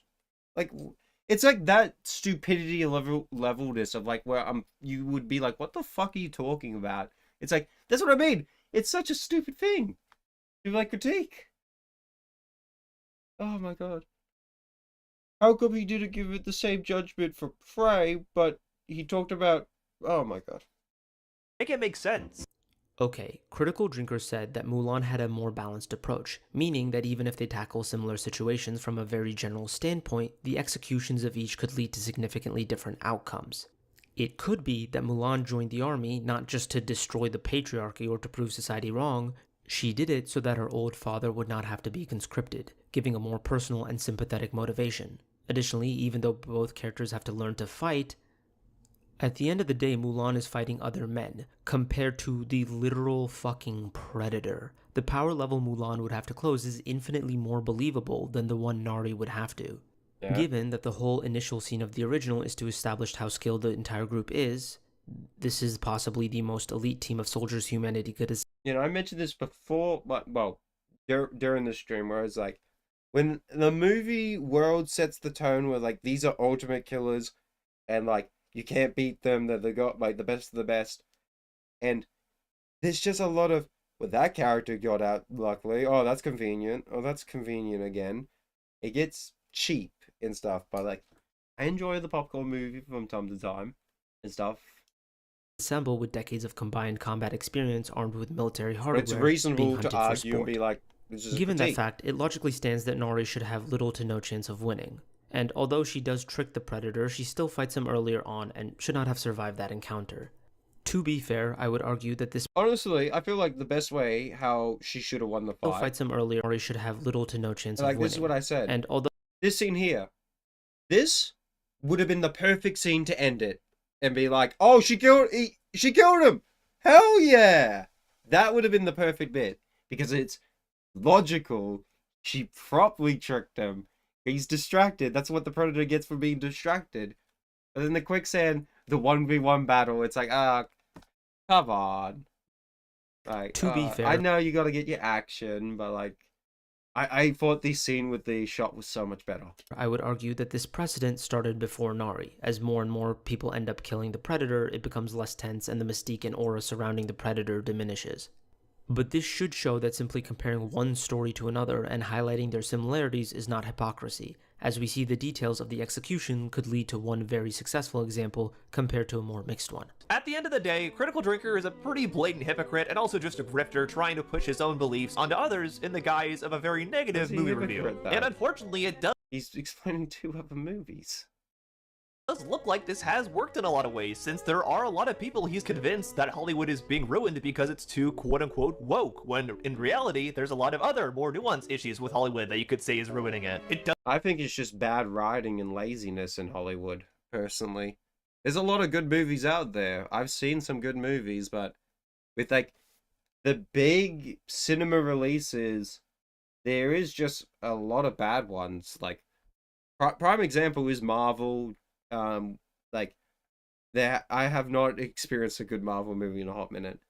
Fantastic Four is a good 5 out of 10 at best, but still though, it's like I ain't gonna go see Doomsday. I ain't gonna see that movie in the cinemas. I could wait. I don't have that Endgame hype anymore and shit. Like once Endgame ended, it was kind of like over for me. Spider-Man though, there's hope for that because it's Sony. Doesn't just boil down to a movie being woke or whatever. That's just dumb. Kind of sounds confused from all the bullshit he has to remember. I'm getting confused trying to remember as much. That's why it's a multi-part series. I'm gonna rewatch this straight. I'm gonna say this now. I personally think this is gonna be the worst episode right now, but it will age properly because then I'm gonna learn the story more and more and be like, no, wait, I have my notes here. Let's learn again. But because I want to make sure I'm blind as possible. The only way I learned about this was through this coverage here. I was listening during work and just finding it like fascinating. But then the copyright strike shit happened. And it was this guy. I didn't give him, I think, hold on, let me get the tweets. Also the Elden Ring Night Rain tweet. That's the Mauler bit. Yeah, here we go. This is what made me interested. A 45k subscriber YouTube channel, the OtterlyNoah, has manipulated his artist who created his PNG tuber of a otter in a Disney movie Tron to copyright strike a 3k subscriber channel, Calistro, all because Calistro made a video criticizing him. OtterlyNoah thought the video was racist. Noah is also previously known for plagiarism and stealing content from other community creators like Nick Andros and Shammao. OtterlyNoah has made the admission. Okay, so we have the bit here. Dad. Here. We're gonna come back to this bit in the future for like the next part. I didn't know about all this, Chief. I just watch the movies and move on. Well, that's the thing. I usually watch movies. I give my critiques. I watch them and be like, yeah, 7 out of 10, 8 out of 10. I had a good time. If it's a bad movie, I will still say, bad movie. But here's a call with Callisto here, the guy we're watching his video here. OtterlyNoah. This is Dickers over here. Dickers is a big channel. And Kino Flex. I don't know who Kino Flex is. But the main bits is our boy doing the debunk, and here's OtterlyNoah admitting that yes, he did copyright strike the video. Like, he was trying to silence him. Dad, that she doesn't understand fair use. You're the one who doesn't understand fair use, right? I mean, why would you say that? What's the motive? Like, he just straight up admits to he doesn't understand. So if you don't understand fair use, I think it's genuinely the best idea not to fucking copyright strike someone then. If you don't understand fair use, don't do it. I said this like the last stream, or like in general about copyright abuse. Everyone has access to do it. Every YouTube channel account can do it. Treat that shit as the one true ring. Don't touch it. It's too powerful. You'll get corrupted. We all have seen Lord of the Rings. Great movies. Don't put on the ring. That's my honest views about the YouTube copyright system. The one true ring. Don't touch it. I never want to touch it and shit. I think it's fair if people want to react to my streams or like archive it. I think it's fair game. Thumbs up. Anyway, continue more. Why are you saying that about her? I don't know. What? You're being pressed by Wargaming Dad. I don't want to shit talk the guy, okay? He was on earlier. We've spoken before. Let's read this. I will say here, this girl is wrong. Even though it's her art, people using that art in the thumbnail to make a video about you does not go against copyright. I agree. I think she does not understand fair use. Most don't. I don't like the consolation. Oh, I can't even read it. I'm dyslexic as fuck, as you know. But if any parties are happy, it's settled. As a nice guy, he gets 5 viewers. So the claim's going on that the artist struck Callisto over here. And OtterlyNoah has been saying, like, no, it wasn't me. And then he finally admits it. And even under that... We're going to watch the Dicker stream in the future. Good morning, Inferno Hater. This is an interesting stream. This is a big one. That pressure, you're fucking lying to be able to fucking put all the responsibility on her.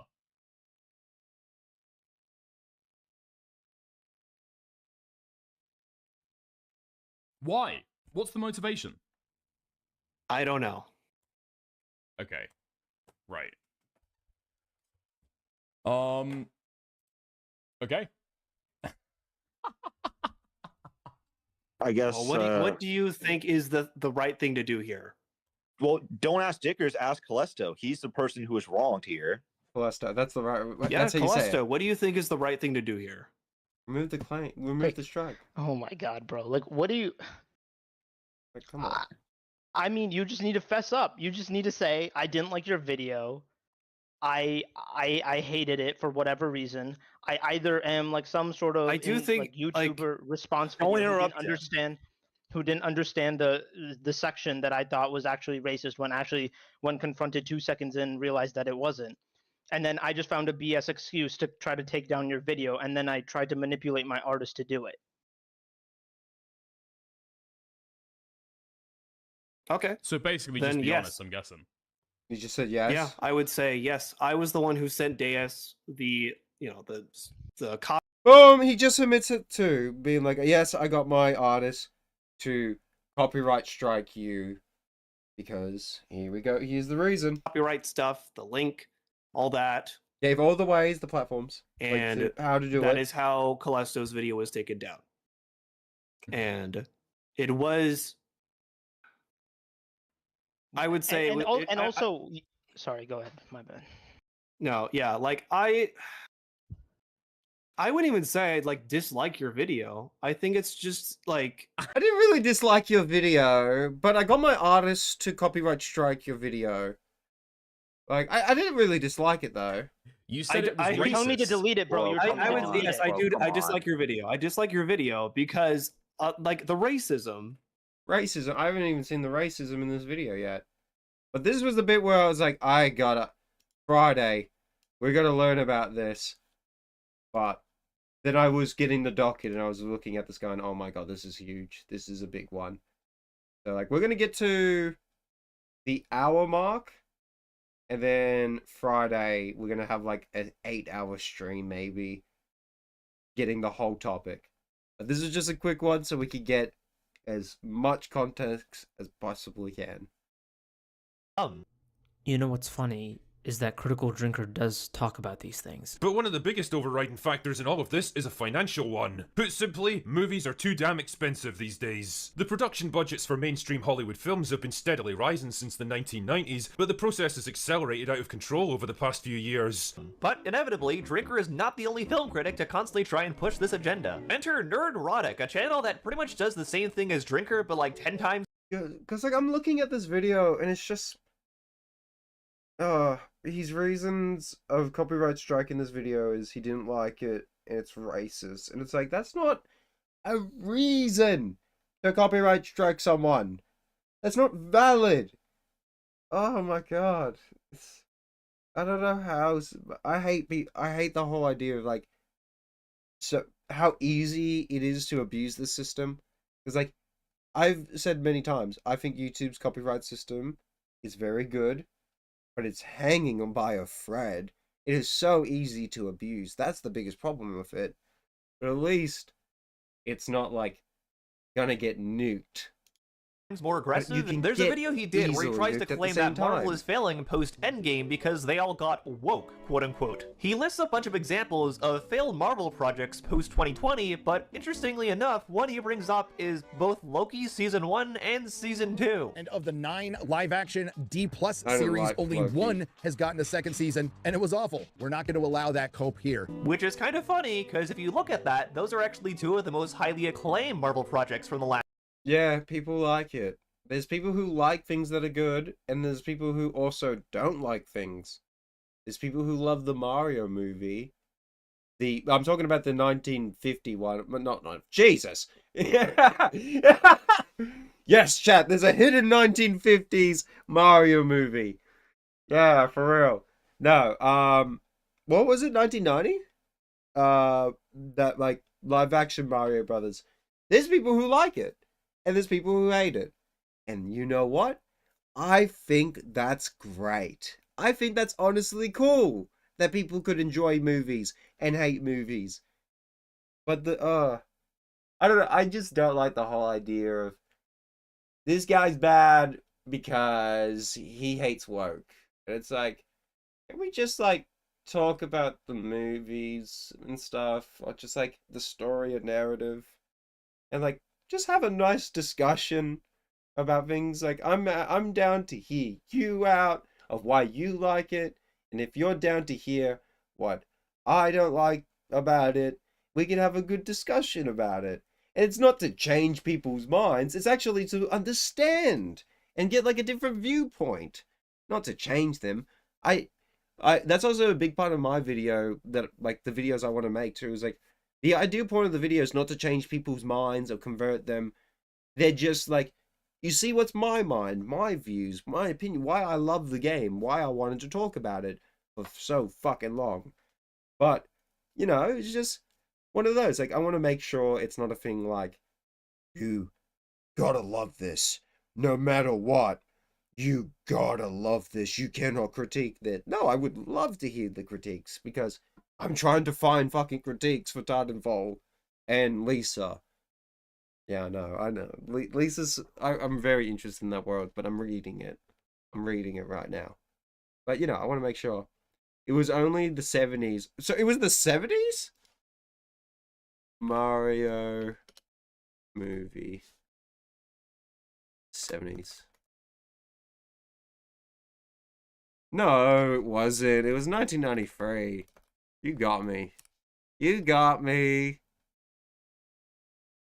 Yeah, there's people who like the Super Mario Bros. And stuff, and I think that's dope.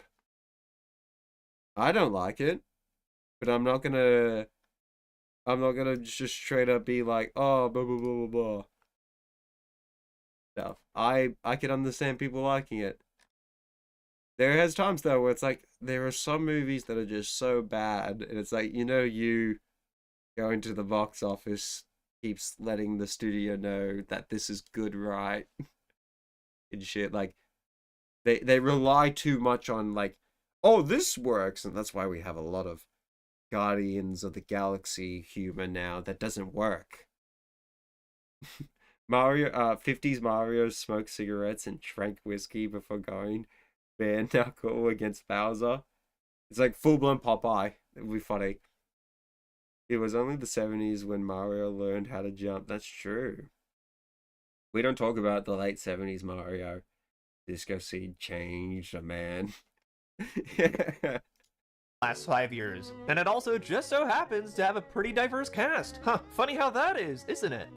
This is not even a refutation. Neurotic made the claim that none of the MCU shows outside of Loki were successful, given that Loki was the only MCU show to receive a second season, which you didn't contest. And then Neurotic said that Loki was awful, so as refutation you showed the IMDb score? This is not an argument. Did Neurotic say the consensus was that Loki was awful? Or, most likely, it's his belief that the show is awful, which is not really a matter of fact-checking. If in response to my defense of Bourne Legacy you throw up the IMDb score, that's not a refutation either. And I also like the little insinuation that just because he didn't like the show and it happens to be diverse, that's some sort of indication as to an underlying bigotry. Oh, would you look at that? This is a project that Neurotic liked that was diverse. Huh. He's a hypocrite when it's like, no, he's talking about movies and he likes movies. Maybe it's that. And sometimes there's just moments where, like, a woke piece of media that's written really bad is in the movie and it's just daunting and you gotta talk about it. It's like, it's just one of those things, like, there's reasons to talk about things in movies, and I think it's great that people do. But doing the whole thing like, this guy's sexist, this guy's racist, it's like, maybe he wants to talk about it and be like, it just didn't work. I didn't, like, enjoy it because it's a movie. It's a piece of media. He's a critique. And shit, if he ignores the particular thing that upset him or, like, didn't enjoy, I think that's not really a good critique then. A good reviewer. Their job is to review the media, talk about what they like and what they dislike. And if there's a lot less to dislike and a lot more to like, that's good. And if there's a lot to dislike and a lot less to like, guess what? That is also really good. I don't get the whole, like, this guy's bad. This guy's bad. He reviews movies bad. It's like, how come? Because he relies on the anti-woke. It's like, well, let's go look. Well, he does talk about it sometimes, but not all the time. It's not really the main thing I've seen. Funny how that works. And what do you know, Nerdrotic has actually straight up admitted to using rage bait for money and views before. Around the time the second Spider-Verse film was coming out, he took this opportunity to try and post Miles Morales is Miles Morales every chance he got, since he knew this would upset Spider-Man fans. I've made $1,000 on Twitter. $1,000. And I know there's people out there stealing content like Ian Miles Chong, making a lot more, but I'm making $1,000 off of Miles Morales tweets. Shit I would do for free. That, for one, is America. That is capitalism. And it's fucking hilarious. Dude, come on. Is this really something you want to be bragging about? Yeah, he said he would do this regardless of if he was paid or not. He just bragged it, but yeah, it's fine. He can do it. It's like, oh, we're doing this for free. Like, hey, chat, guess what? Person over here. You already know my takes. I do this for the love of the game. Not. He'll often try to stir the pot by just saying straight up racist things even. What there wasn't a lot of was men. Not sure what happened to all the dudes in Wakanda. Maybe they went off to get a pack of Salems and never came back. Oh shit, I don't know if I'll keep that one in. It's a joke. If you're referencing South Park, I'm sure you can handle this without being triggered. In this section, OtterlyNoah tackles the YouTuber Endymion, covering one of his videos. Here, Endymion criticizes the depiction of April O'Neil from TMNT. The race bending is stupid on its face. However, Endymion goes on to focus on April being fat, his core arguments being that April is a role model to be fit as well as active, and that this depiction erases that part of the character, concluding that just by the character being fat, it's legitimizing an unhealthy lifestyle. As a fan of Tony Soprano, I just couldn't get on board with this criticism. OtterlyNoah. Yeah, I think that's a pretty, shitty thing. If the character's written well, that's what's good. Shinji loving up all over that game. Listen, bro, I love the game. It's fun. I always enjoy just entertaining and learning shit. Because, most of the time, I would have probably reacted to this off stream. But it's more like, yeah, fuck it. Let's have a good time. I won't just react to it. I've done this now for, 2 years. Is it on... Oh, shit. Sorry, Gathan. How long have you been there? Oh my god! Oh my god! Oh my god, I'm in shit. I'm a terrible streamer. Oh my god, did I miss any Dr. Redacted too? Because he's new to chat too, so I want to make sure there was nothing I missed. No, he's good. Okay, good. I was just saying, oh, what's going on? Hello, Gathan! Sorry! Invisibility cloak removed! That one message broke through and made me go oh shit! I'm not even in top chat. That's because the PC crashed. Oh my god. Hello. You know what? It's been a hot minute. Gathan's usually the one that gets me on top of the billies too, so excuse me. Oh, so sorry chat for that. So, let's have a break. It's YouTube's fault. YouTube just doesn't like Happy Athan. That's what your name is, Happy Athan. But, you like a golden gay time, the greatest Australian ice cream. I think we're safe. Alright, this Billy's for you, goats.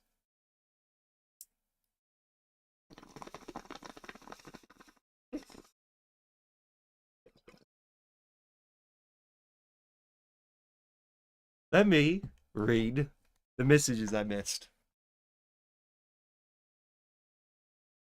Member berries is how I felt about 3, to be honest. It's not that good. See? It's when you have the member berries in Resident Evil, it kind of sours it, because it's oh, the game relied on this too much. And 9 was just filled with it. Mario fresh out of the Wii. Mario started experimenting with mushrooms in the... Oh, I think I read that one, but I thought it was... I am so bad. 80s Mario... Could he have more shit in the background? I'm not overestimating enough. Is this a basically 2 idiots fighting? Oh, 1. It's mainly 1 idiot fighting. And we're learning about, copyright and shit. This is part 1. This is part 1 of the stream. This is the first Alright Aussie Radio where I straight up give it a part. And stuff. And I'm nearly there. Otter better not go shit on the Sopranos. No, that's Chaos. That's Chaos. I can't even say his name. Well, it goes on the character being fat, it's legitimizing an unhealthy. Yeah, this is our boy. This is the guy who got copyright struck. This is the victim. Love you all too. We love you too. Lifestyle. As a fan of Tony Soprano, I just couldn't get on board. I'm referring to the remaster, of course, not the original. Exactly, the remaster. I was playing the remake, and it was it has the member berries, and it's just oh, okay, that's fine. That's what I'm scared about with Resident Evil 4 remake. I'm scared if that's gonna rely on the member berries. But hey, that's fine. Speaking of, because we're talking about a little bit of video games, Assassin's Creed 4 got leaked again. Worst industry secret known to mankind. I will say that. There's 11 seconds of the trailer in 4K. game looks good. That's all I could say. With this criticism. OtterlyNoah goes on to tackle these points, and I would agree with most of what he had to say in this specific section. He also took the opportunity to get mad at a because if the character's well written, that's all I care about. I don't care about the weight, I don't care about the gender, the race, I don't care. What I care about the most important thing is how they're written. If they rely on the takes of like, oh, this character's fat, and it makes no sense, it's like, that's just a weak argument. That's just weak. new incarnation of another 80s cartoon character, that being Snake Eyes from G.I. Joe, and oh boy, you sure had some stuff to say on that. A really good tone-deaf example of this is the movie Snake Eyes. So this is Otter, again. Tony Soprano going hard. Listen, Tony Soprano, he's an interesting character, but Ray Shoesmith, just saying, Ray Shoesmith is the best. By making him Asian instead of white, the writers end up missing the whole point of Snake Eyes as a character. By making him Asian, the filmmakers are pushing the stereotype that only Asian people should be able to do martial arts in films, not realizing— Alright, no, this ain't Otter again, this is someone else, so this is— Hold on, what? That Snake Eyes was deliberately made a white man to break the stigma surrounding that stereotype. And with him being white, it was meant— So, people changing a white character to an Asian character. Okay. If the character's well written, that's all that matters in my eyes. To showcase that anyone could learn martial arts, and it broke the tired trope that only Asian people knew how to fight. Okay, first off, I think if you asked any random person on the street if they knew Snake Eyes was white, I think they'd answer no. I never heard of Snake Eyes. See, there's also with this channel and shit where, like, I like to hear all parties and shit, like, thingo, and I will, you know, sometimes agree with the OtterlyNoah on the take. It was like, yeah, I think this other person, like, here, let me get back. I think this person here's take is just like, I don't really fuck with it, honestly, because it's just like, if the character's well written, it's told right. I could get the bit where it's like, it was originally this. It's like, I could get that. It's a comic book character. It's not a historically accurate or like setting the movie tone shit, though. That's where I could be like, okay, we could talk about that, because I think setting the rules of the universe is very important with like all of it. But when it's like comic book, it's like, oh, it's just easy. It's a comic book movie.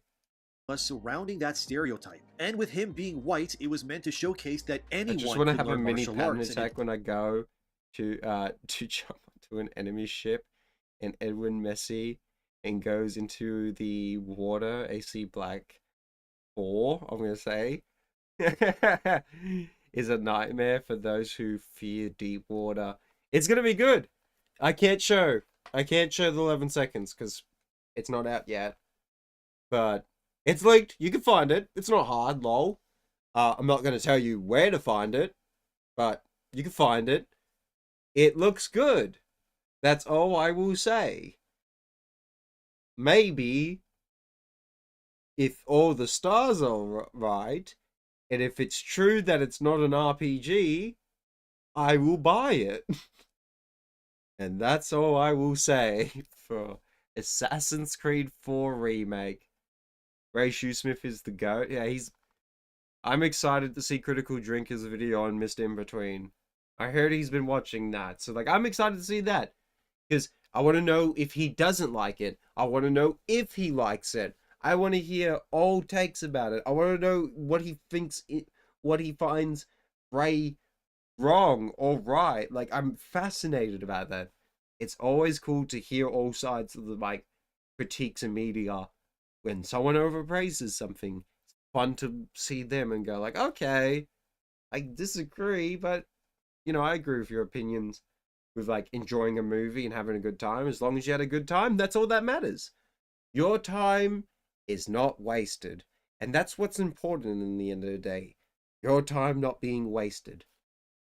Broke the tired trope that only Asian people knew how to fight. As long as you're having a fun chat, I think if you asked any random person on the street if they knew Snake Eyes was white, I think they'd answer no. And I think that's for two very big reasons. One, Snake Eyes always covers up and wears a mask. Nobody knows what he looks like, so most people probably don't even know he's white. And secondly, the way his character is, it doesn't really matter whether he's white or Okay, first of all, the argument of like most, I'm gonna go defend now because like even though I've disagreed with the other guy's point about like the race and shit, I'm also gonna say too that like, but you have also the original fans who do really like this character and seeing it, and I can understand them being upset.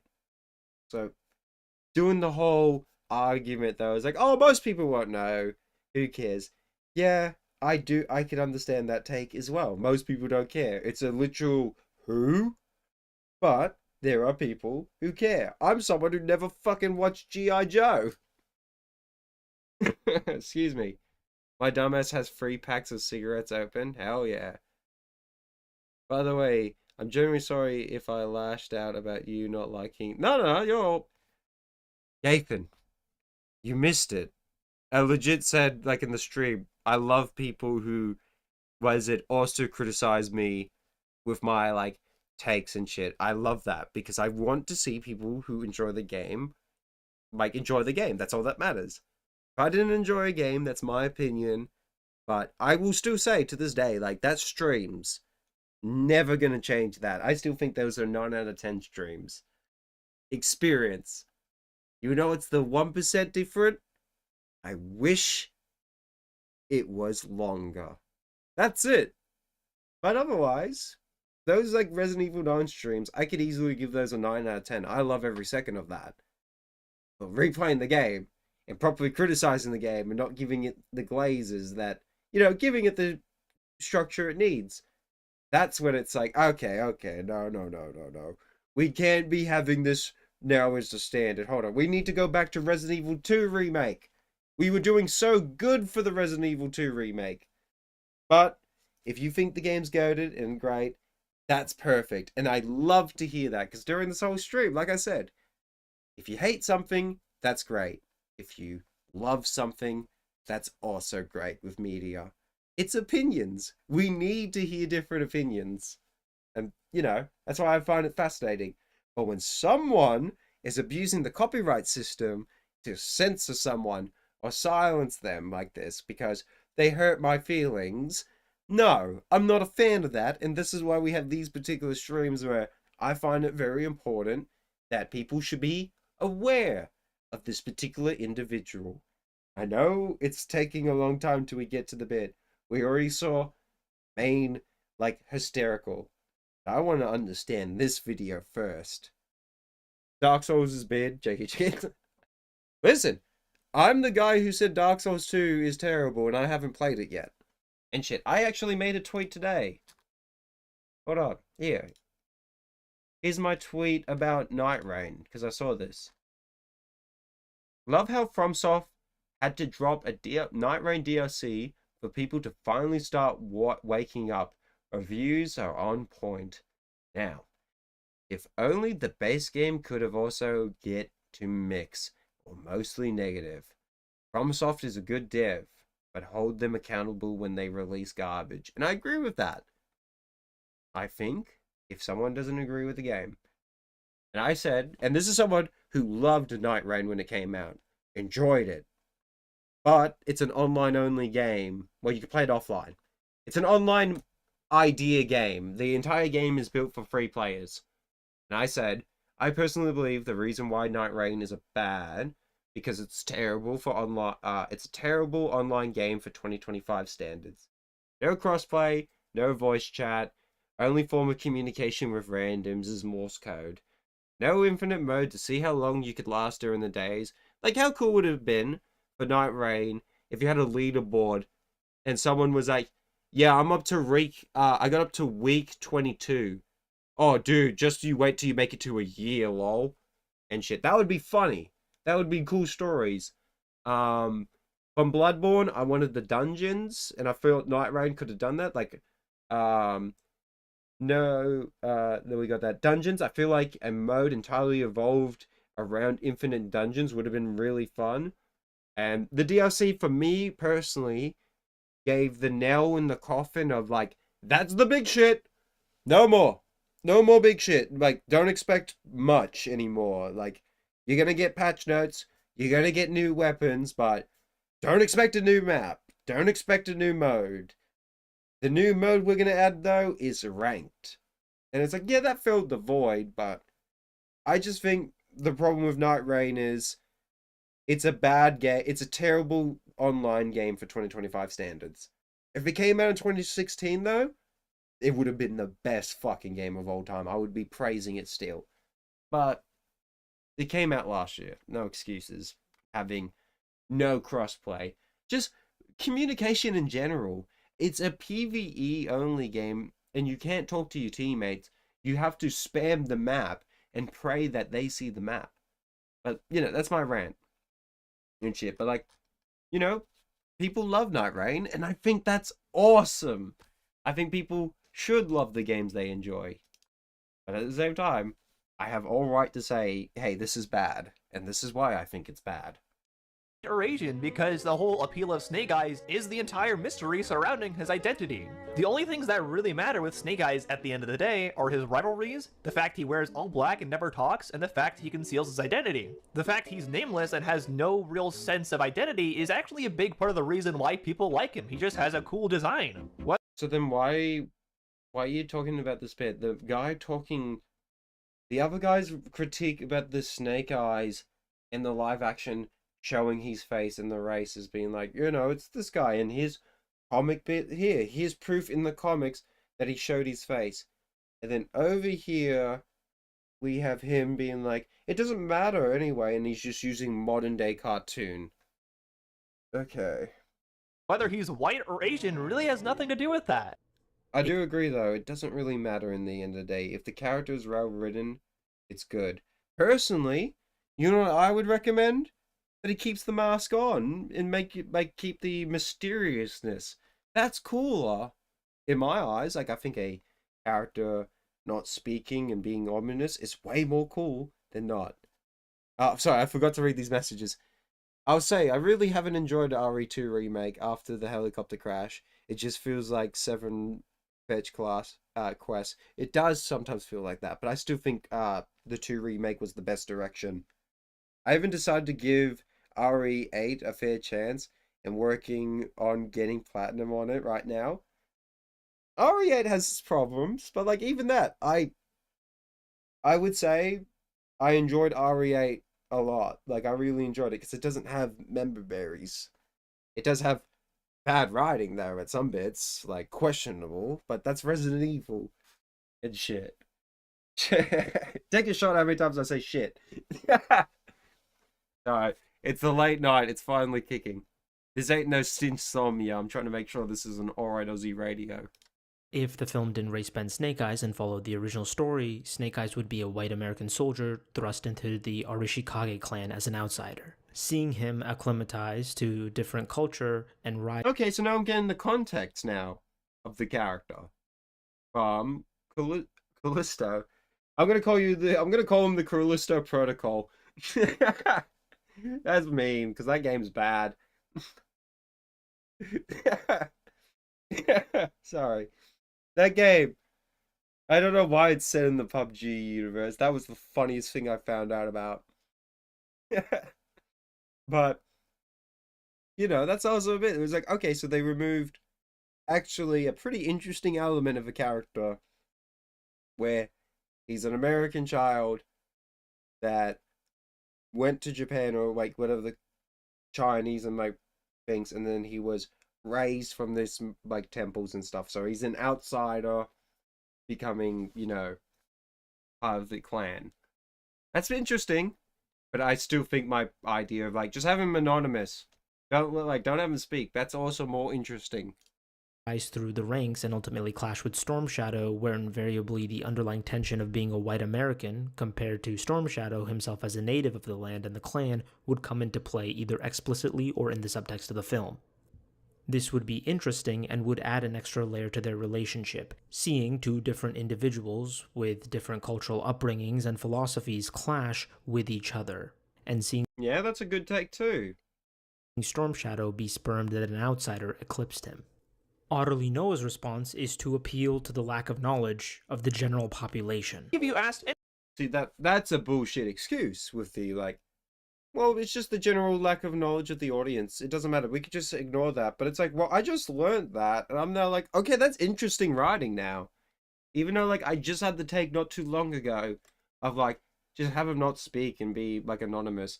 But it's like, no, it's a rivalry of, like, an adopted child who's an outsider Westerner being raised in, like, China or whatever the fucking sample is. I don't even know G.I. Joe. So he's, like, basically his half-brother. They're fighting growing up and they have a rivalry. That's interesting. That's pretty interesting. Of like a setup, but if it's just like, yeah, we kind of skipped that, it's like, okay, that's fine. I didn't even know that, but then I know that it's like, okay, that's actually a missed opportunity. That we could have had good writing, a good moments of element and emotion. Different individuals with different cultural. It's good to like hear all sides, because there's a bit I agree with Otter, I agree with Callisto. I try my best to agree and try my best to disagree and try to be like, all right, I agree with you here, but I disagree with you here with this stuff. But okay, what's about the other side? Sorry, mate, your arguments are very weak, but two of the things you made are really good, though. Like, I'm trying my best to be like as best faith as possible. Upbringings and philosophies clash so with each other, and seeing Storm Shadow be spermed that an outsider eclipsed him. OtterlyNoah's response is to appeal to the lack of knowledge of the general population. If you asked any random person on the street if they knew Snake Eyes was white, I think they'd answer no. But you know who would know the character's identity? I don't know, maybe G.I. Joe fans, the people who have read the comics where Snake Eyes is depicted as a white man. Or I know, even better, how about people who watch the G.I. Joe movies? Look at that, you don't even have to be a fan of the entire franchise, you could just watch the films. This argument holds little weight. One, Snake Eyes always covers up and... Wait, was that in the film, and that's the original, and that... Oh, okay, so even the original film set it up that he was, you know, the Western child. And then the new one's like, nah! Yeah. See, that there, it's like, that's lazy writing. That's shit. Watch the... You had it set up. Why didn't you go for it? Nah! Films. This argument holds little weight. One, Snake Eyes always covers up and wears a mask. Nobody knows what he looks like, so most people probably don't even know he's white. How much of the general population knows what Spawn's alter ego is, given that most of the time the character is wearing either Letha of the 7th House of K or looks like this underneath his masks? The second argument OtterlyNoah makes is that most of the time race does not play a factor for Snake Eyes. But I'm a fan of the Spawn But comics. the issue is that there are characters whose race does not really matter compared to other aspects of the character. Exactly. However, whitewashing these characters would receive pushback from the same people demanding Snake Eyes be Asian. For example, in the show Teen Titans, Cyborg is half human and half robot. For the most part, just like Snake Eyes, his race does not factor into his story. Cyborg's arc is dealing with his half-robot side. It's and that's an amazing example, because like Teen Titans is well written, and that one too. I remember watching it as a kid and understanding the message it was coming across. It's well written. It could do it. You don't need to rely on racism and shit. You could actually write around it, basically. That's not the right words I'm using because it's late and shit. But like, you could write a way that still gives the same impact and message to the audience instead of just relying on some cheap shit. While others' limitations are not defined, his are, through his battery levels, his power source, the mechanical limits of stress and strain, all defined by mechanical limits. Recognizing his humanity and pushing past those barriers is what his character in Teen Titans goes through. On that aspect, it would not matter what his race is. In the often cited episode where Starfire is labeled as a Troc, a slur for Starfire's people, this is the one episode where Cyborg's race comes into play, when Starfire asks Cyborg if he knows what it feels like to be judged based off the way you look. And this was a perfect episode too, because it was using language. It was so perfect. I love this show because it's just perfectly written. And like, people say Teen Titans Go is good, but like, I haven't fucking watched that. Like, I think the only show I'll be watching is regular show The Lost Tapes, because Ayo, my boy Pops died. Rest in peace, Props. Real homie. But you know, there's like shit here where there is media that was made for children that is really good and well written. And Teen Titans, the original show here, is a great example. And the subtext of Cyborg's race is apparent. However, technically speaking, Cyborg's answer is that he does because he's half robot. Ostensibly, this scene would still work from a plot perspective if Cyborg was white. You know what it feels like to be judged simply because of how you... Okay, so he's using the argument though, it's like, it still hits the same emotion if you just change his race here. It still hits the emotion. Where, like, I was saying with, like, the word, I forgot the, like, episode then, but it's like, you understand the pain? It's like, yes, it's perfect, because the race, it's well written. The episode's relying on it. Look? Like, talks about it. I'm part robot. You would not have the subtext in the specific scene, but this is only one episode out of the 5 seasons. Most of the time when watching Cyborg, his race is not a factor. Just like OtterlyNoah stated, that most of the times, Snake Eye's race doesn't matter. Now, I don't actually support whitewashing Cyborg, but... Yeah, I don't support it too, because I think Cyborg's an iconic character. I just think, in the end of the day, characters are well written, and mainly like gender swap. I think gender swap's the main one for me, where like people get upset when a character's changed like a different gender. It's like, who cares? If they're well written, that's what that matters to me. I'm interested in a different perspective. Like 2016 Ghostbusters, fucking terrible movie. But then there's I don't remember some other movies where they've done the gender swap, and it's actually really good. I think Teen Titans Go was so ass compared to the OG. I do think it was ass when it came out, because like I remember watching a bit of it, be like, oh, they brought back the cars, okay, and I was like, cool art style. This ain't my Teen Titans though. That's all. I think that's the only compliment I'll say about Teen Titans Go. It has a nice art style. I like the colors it used.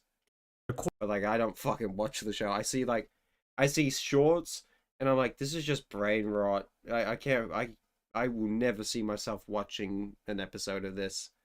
I will give it praise though with the bits. Like, it's got a nice art style. According to OtterlyNoah's logic, it could work. This could also apply to other characters like Michael Lane, for example. If you did a live-action adaptation, you could argue that he's behind a mask for most of the time, if not all the time, and his race doesn't matter to the story. The funniest thing, however, is most of OtterlyNoah's arguments are moot, as many of them deal with Snake Eyes being covered up the whole time and being a very blank slate in the G.I. Joe. The issue is that this film is an origin story for Snake Eyes, taking place before his time at G.I. Joe, where he spends a significant amount of time outside of his classic costume, and most importantly, the story takes place before Snake Eyes doesn't say anything and is a blank slate. Here, he very much is a character with his own motivations and personality. The people who justify race bending under these arguments never hold them consistently, because if the argument is flipped, they will come up with some new excuse as to why in their preferred instance it's okay. The core motivation is more diversity for diversity's sake, and whatever rules need to bend or break for it to happen is what will inevitably happen. Maintaining a consistent standard and pushing back against race bending is a reasonable stance to have. The strongest evidence against all of this is that the creator of Snake Eyes later went on to state that he should have made Snake Eyes Asian from the very beginning. In this case, however, it's still reasonable to disagree. At this point, Snake Eyes has been one way for decades. Over time, the character has... Yeah, I've seen people disagree with like the original artist's work and stuff, and still be fans of like the work and be like, I love this character. And even though now and date with a creator be like, I personally think if I rewrote it or went back in time, I would have changed this and stuff. And if it was something that you personally liked in the, you know, like character, be like, he's race and shit, I think it's fair for you to be like, no, I like that, that's fine. I personally disagree with the character that creator. But, you know, like I say, I can't believe I'm a broken record. Well, not really. It's one of those, like, I think hearing both sides is good. Of like why you don't like it or why you do like it. The origins though, the only defense I could give for it, of like, it's a blank like slate. You could make this character, go ahead and shit, but you had an interesting premise though. Like there's a setup though for like having it the original comic back in the day, where it's Western child growing up in the Chinese temple learning karate. That's an interesting story. Who loves Karate Kid? Everyone loves Karate Kid. It's simple with that. So I could understand the take of like, I wanted that. And it's like, yeah, and I would like that, but I also think in the end of the day, if the characters are well written in the movie, that's all that matters. I haven't seen this movie, so I can't really critique and be like, oh, fuck this character, it's bad. I can only come out of it with, I like the premise these people have, but I'm also interested to see what this movie did with this character. And maybe I'll watch the movie. Gained fans and resonated with many. I'm going to finish this section. Much like how J.K. Rowling and will then we'll go come back and to the say, next oh yeah, episode. this character was actually a person of color or LGBT all along, people pushing back against that is not a bigoted position. The push to make characters who know martial arts, who are trained in East Asia, Asian is a tired push. It was seen when actor Finn Jones left social media because of an online social media firestorm that insisted Danny Rand should be Asian. Even though... But Iron Fist is American. From his inception, the character has been white. And like, it's like the main thing why it's written, where Sleek, I could understand the new premise and origin, and he's just a blank slate. And we learned more about him. He doesn't talk and stuff. We learn a bit more, and it's like, oh, that's cool, but even I can understand the creator's original intent. With Iron Fist, though, that's a different talking bit. That character's entire story's about, every origin story they make with like Iron Fist over and over again is that same premise. It relies on it. I think only Marvel Rivals changed it up. The ultimate cherry on top is that this happens in real life. Many MMA fighters will travel to Thailand to learn Muay Thai at its source from all across the world. As for the box office, I myself, along with others, lost excitement with the news of race-bending Snake Eyes, similarly to how people lost excitement with Scarlett Johansson's casting for Ghost in the Shell, where you could make the argument that given the protagonist is a cyborg and lives in a postmodern international cyberpunk setting, that the race does not really come up in the story at all, as the chief arc in question is what it means to be human.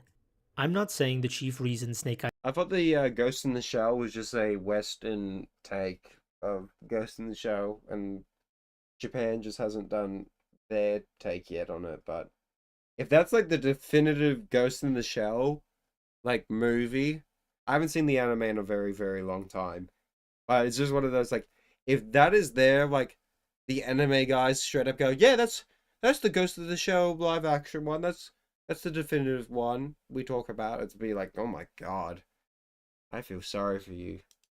Guys bombed was race-bending Snake Eyes, but some fans were definitely disappointed by the decision and may have skipped the film in theaters. Immediately after this, he tries to deny any allegations of racism that could be thrown at him for what he just said about two different characters by talking about how he loves Spawn. Spawn had a stranglehold on a young me from the moment I saw him. He looked insanely badass, and his outfit was scary with those glowing green eyes and the flowing red cape and chains that shot out of his body like Spider-Man's webs. As a child all the way to even now, I still love Spawn and always went out of my way to consume any media that had him in it. Spawn was also a black superhero whose real name is Al Simmons. I'm Serbian and Armenian, so I'm like a white person mixed with the Kardashians, basically. By modern creator views, I shouldn't be able to see myself or connect with Spawn because he and I are different skin colors from different backgrounds. Okay, so two things. First of all, he doesn't really describe what specifically about Spawn's character he relates to. He pretty much just says Spawn looked cool, and that's why I liked him.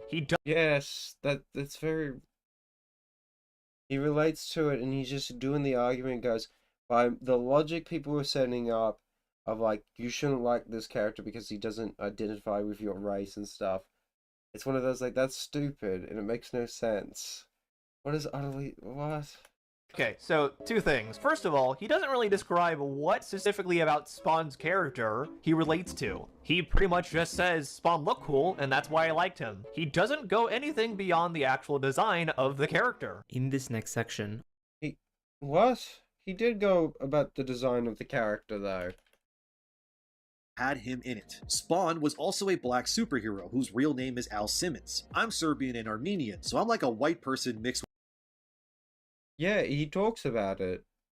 with the Kardashians, basically. By modern creator views, I shouldn't be able to see myself or connect with Spawn because he and I... What specifically about Spawn's character he relates to? He pretty much just says Spawn looked cool and that's why I liked him. He doesn't go anything beyond the actual design of the character. In this next section, I both agree with OtterlyNoah and Endymion. In the original video, it seems that Endymion seems to mix up a character that one would find relatable versus a character that he would find cool, as he doesn't articulate why he found Spawn personally relatable. He articulates how he gravitated to Spawn as an engaging character.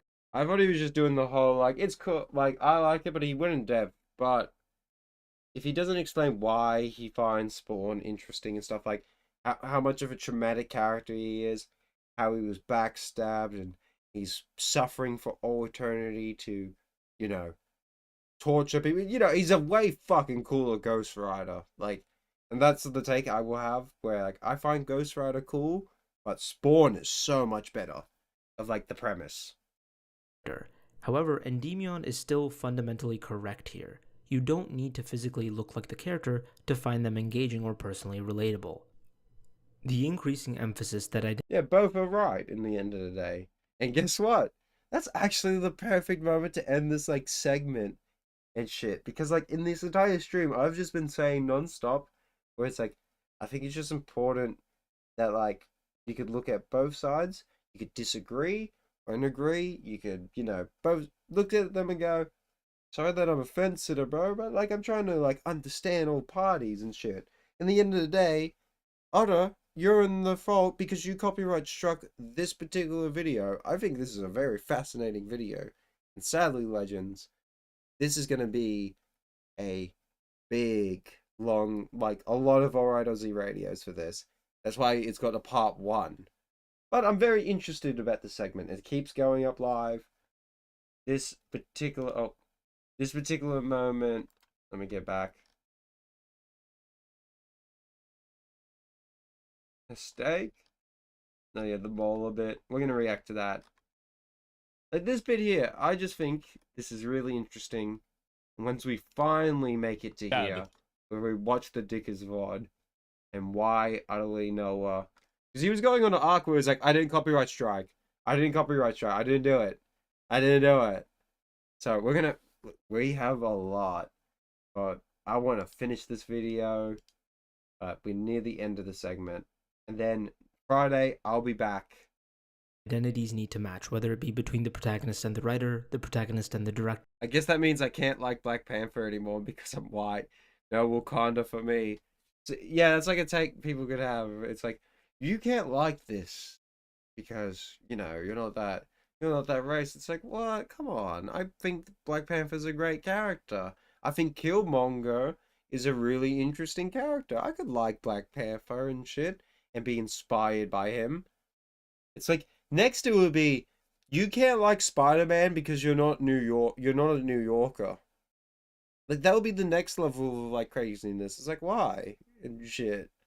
Come on, in the end of the day, if the character's well written and well interesting and all this shit, that's what we care about with the end of the day.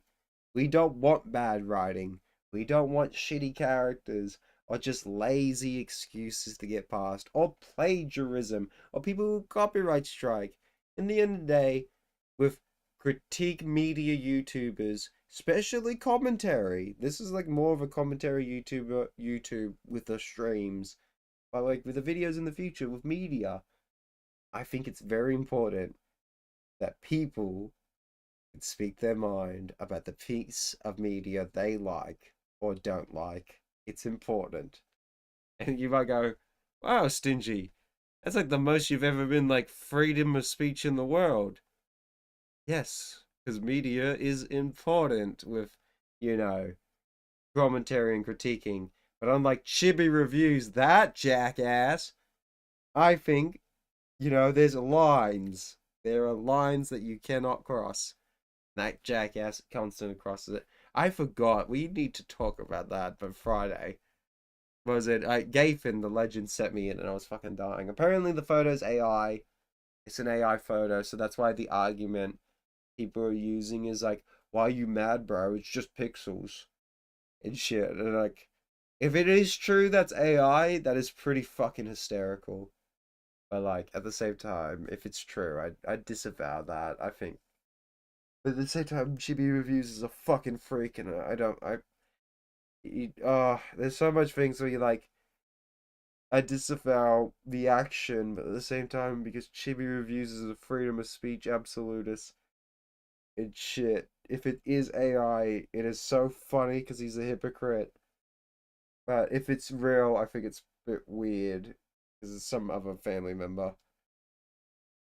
Stidgy getting all inspirational on us. Oh, trust me, I get pretty inspirational a lot of times. Listen, there's big plans in the future with this channel. It's just fucking taking forever because I'm a perfectionist and I want to make sure they are right. They are good videos. And you should listen to critique though. It's really good to learn. If you're just simple-minded or like safe in the bubble, you're never going to learn in life and shit. All that. Sometimes you get trapped in it, but sometimes you get broken out of it and your eyes get open. Or finally the protagonist and the reviewer is a corrosive force on media discourse. This section of the video is a much better illustration of Endymion's point, where he goes on to analyze the African American and Latino community's love for Naruto and Dragon Ball Z, given how much affection there is from these communities that look nothing like the character, proving that characters can be... Wasn't there like times where like actual cartel members would stop doing shit because Dragon Ball was on? I could be wrong. I could be fucking 100% wrong.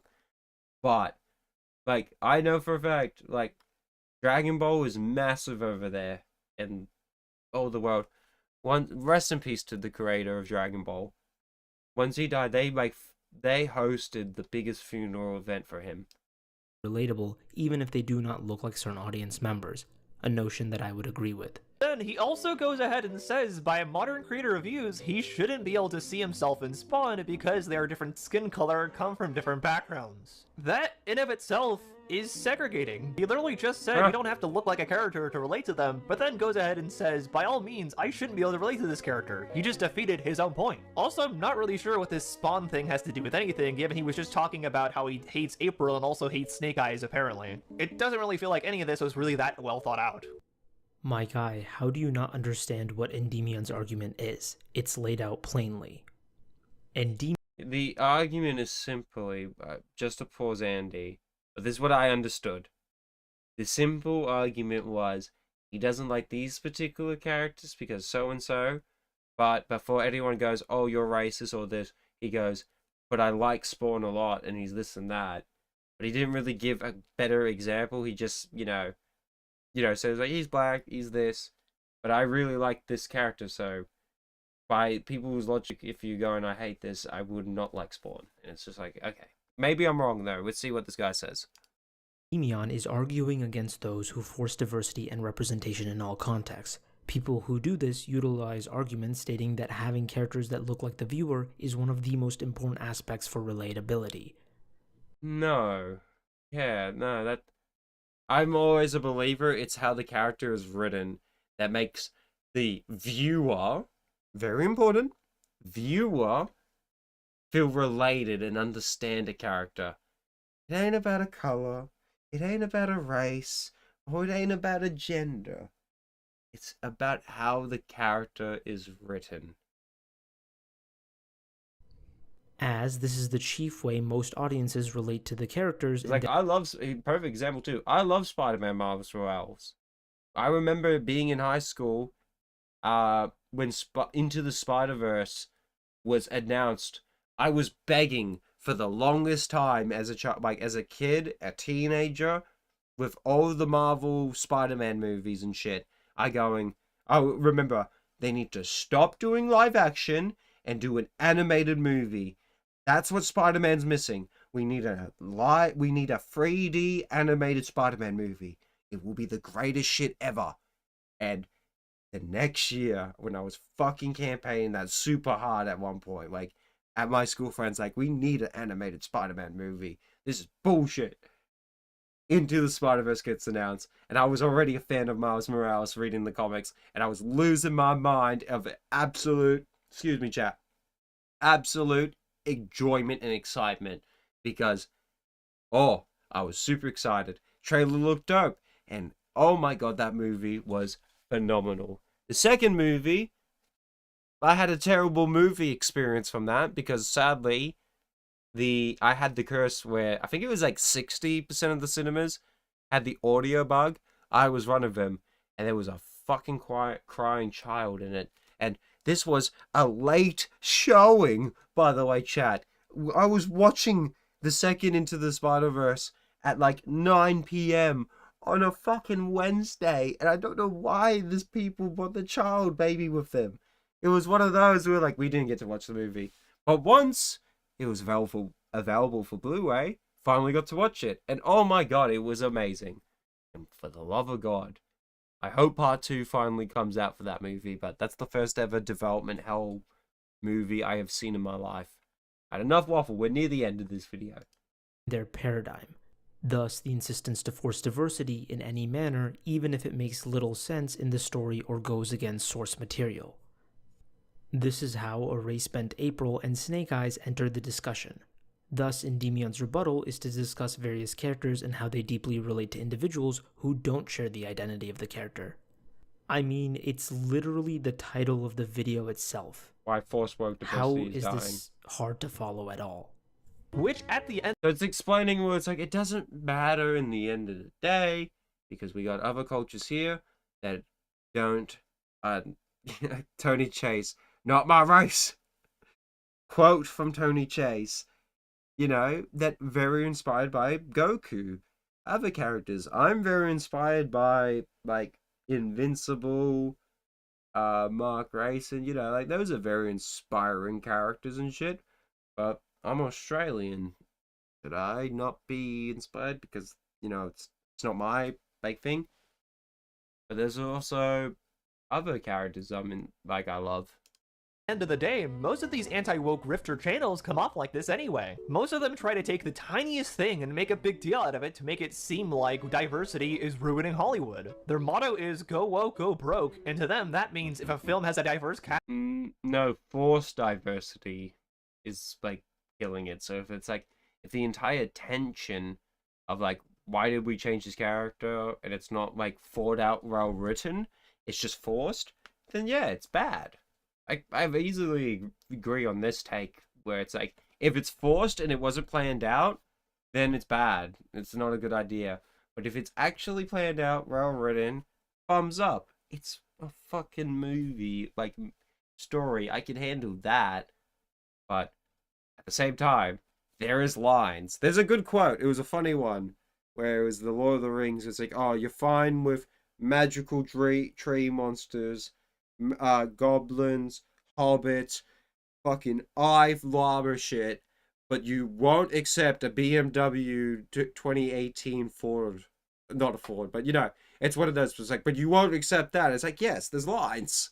There are lines to the limit of like the fantasy world we could accept with that shit. But like, I can accept where it's like, if a character is a different race or gender, it has to be written well in the end of the day. Like, it had to be properly planned out and not just be forced or lazy.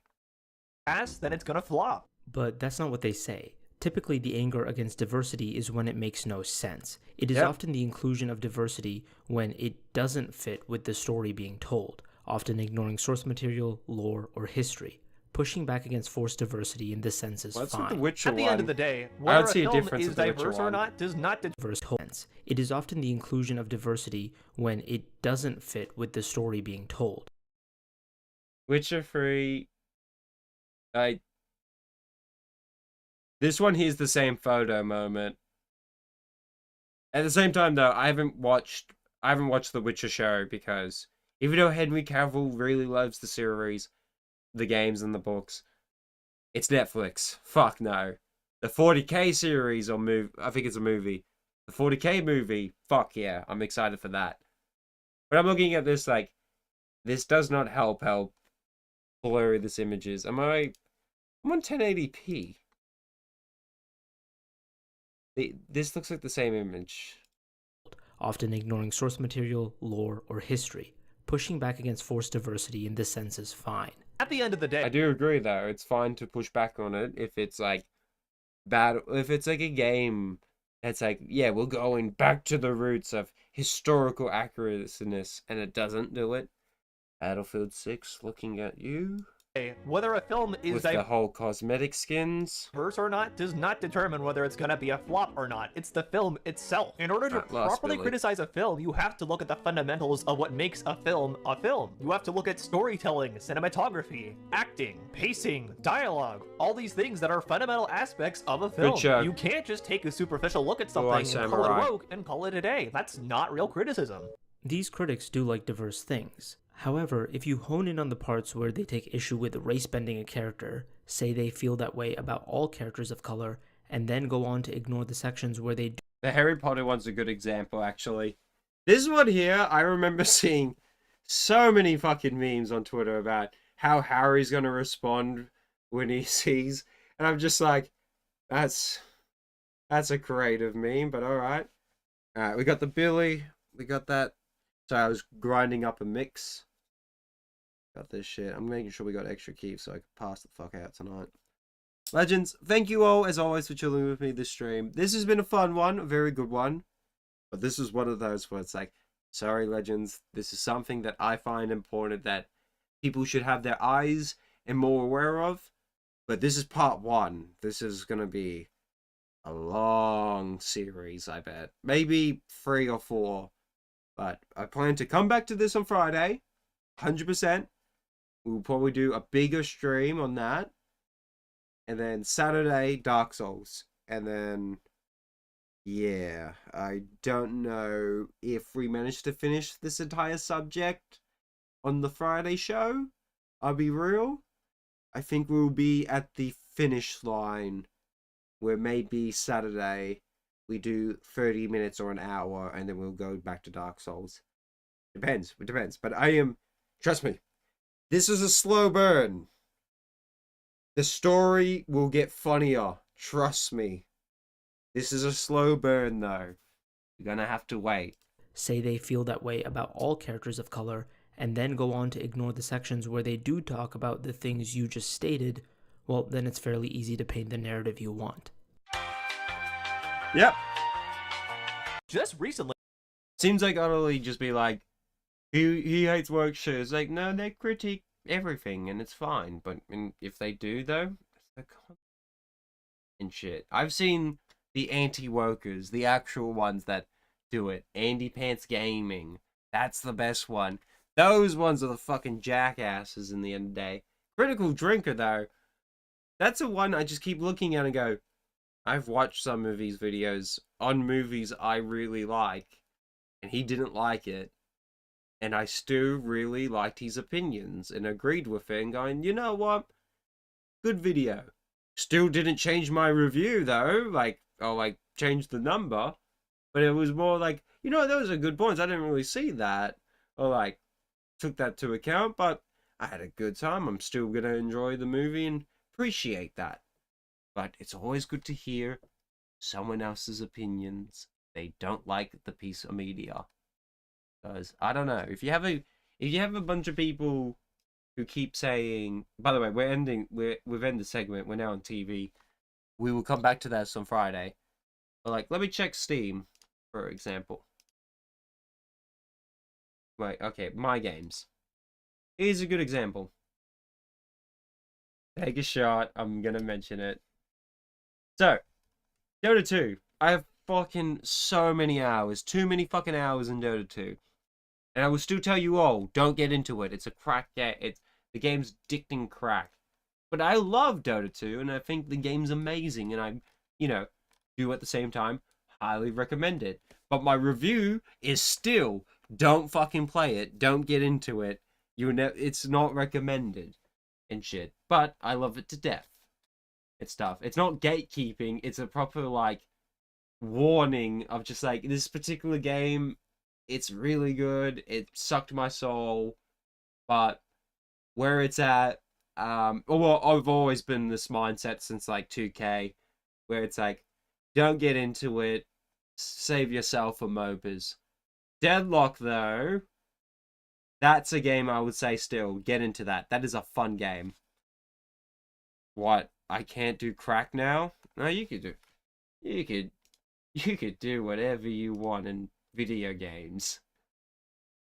But like, there's just things where, you know, I'm gonna come out with the Dark Souls trilogy streams is gonna be the greatest example for this talking points in the end of the day. I'm gonna say that because like, I'm loving Dark Souls 1. I think it's probably gonna be my favorite Dark Souls game in the entire trilogy or FromSoft games. But right now, the area I'm in, I'm hating it. There's not a lot of great things about it. And, like, I don't see any positives. But it's not going to change my score. It's just like a sour note in the game moment. But it's still one of those, like, right now, haven't finished it. But I think Dark Souls 1 is so much better than Dark Souls 3. And I've finished Dark Souls 3, but we haven't streamed that. So I can't wait to get back to it. But Dark Souls 2, I've heard everything about that game and all the problems when I got into Dark Souls 3. And I got into Dark Souls 3 when it came out, shit. Like, no, a year later. So it was one of those, like, how are people saying this is the best? I've known for ages it's bad. Sorry, Stingy, you're not an undead. You can't like Dark Souls. Yeah, I'm not undead. I can't like... yeah, true. True, I can't like Dark Souls or critique it because I'm not dead. I'm not undead. I'm a failed science experiment. Okay? That's the only thing I could critique. Well, like, here, a good example for me is, like, I don't like Naruto. I dropped Naruto after 20 episodes when I was in school. And I was like, I just find him annoying and he's a bad character. Guess what, chat? If you think that takes crazy, that's awesome. Because that's your opinion, and I think that's cool. But I'm going to show my hypocrisy moment. I think Black Clover, Asta, is a really fun, great character. Even though he screams in the fucking entire show. This is me remembering, like, high school, watching it. But it's just one of those, where, like, two faults of characters people love, and I could, like, not like this one, but I could love this other one. And they're both the exact same and shit. But, like, I find Asta more interesting because he's a character in a world of magic and he has no magic. He has he's anti-mage from Dota 2. Take a shot. But, like, you know, I find him interesting and he's very inspiring of a character. Like, never give up, never, like, keep training and shit. He's well-written. And I've heard Naruto's really well-written too, but he didn't click to me. That's my opinion. But if you think he's great, I think that's awesome that you think he's great. Because it's something that I'm missing and I don't understand.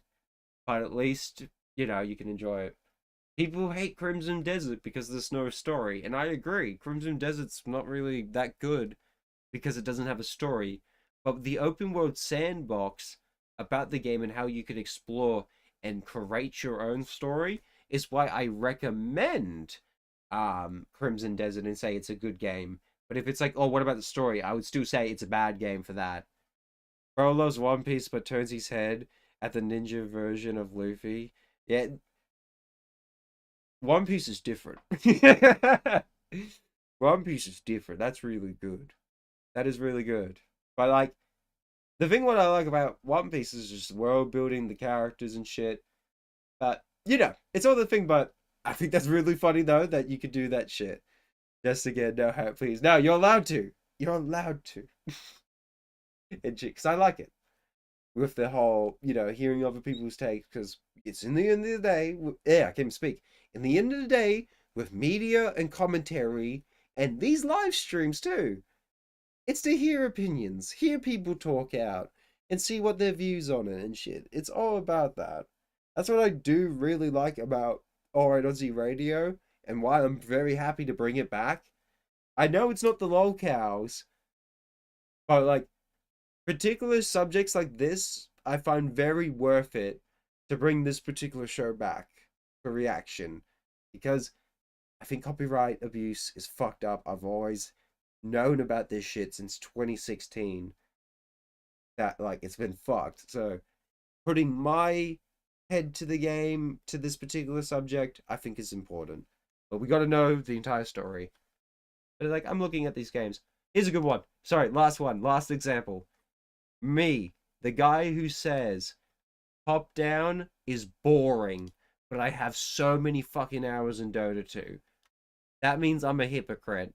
Even though it means I just find top-down already perfected. That's my take with that video game genre. Top-down video games are perfected. You can't do anything more to it except for add more units. But everything else is well done. RPG Maker games. I'm not really a big fan of turn-based games. But if it's a really good story, really good music, and the art style, I could fucking I could play an RPG Maker game. I am fucking I'm working on these drafts and shit for an RPG Maker game, and I don't like that particular genre as much. But, you know, it's one of those. Am I a hypocrite then? Should I not critique or talk about media that's good or bad and shit? In the end of the day, I want to talk about good stuff, what I find really, really good. Not, oh, I hate this and shit. I want to have the bits where the games I'm talking about that I love, I do show the bits that I don't like it. That's why Titanfall is in the 80%, because I'm still fucking glazing it. There's only one bit where I don't like it. And I don't like that. I don't like that bit where it's just like, oh, it's the only critique of the game is the game itself is this particular voice acting.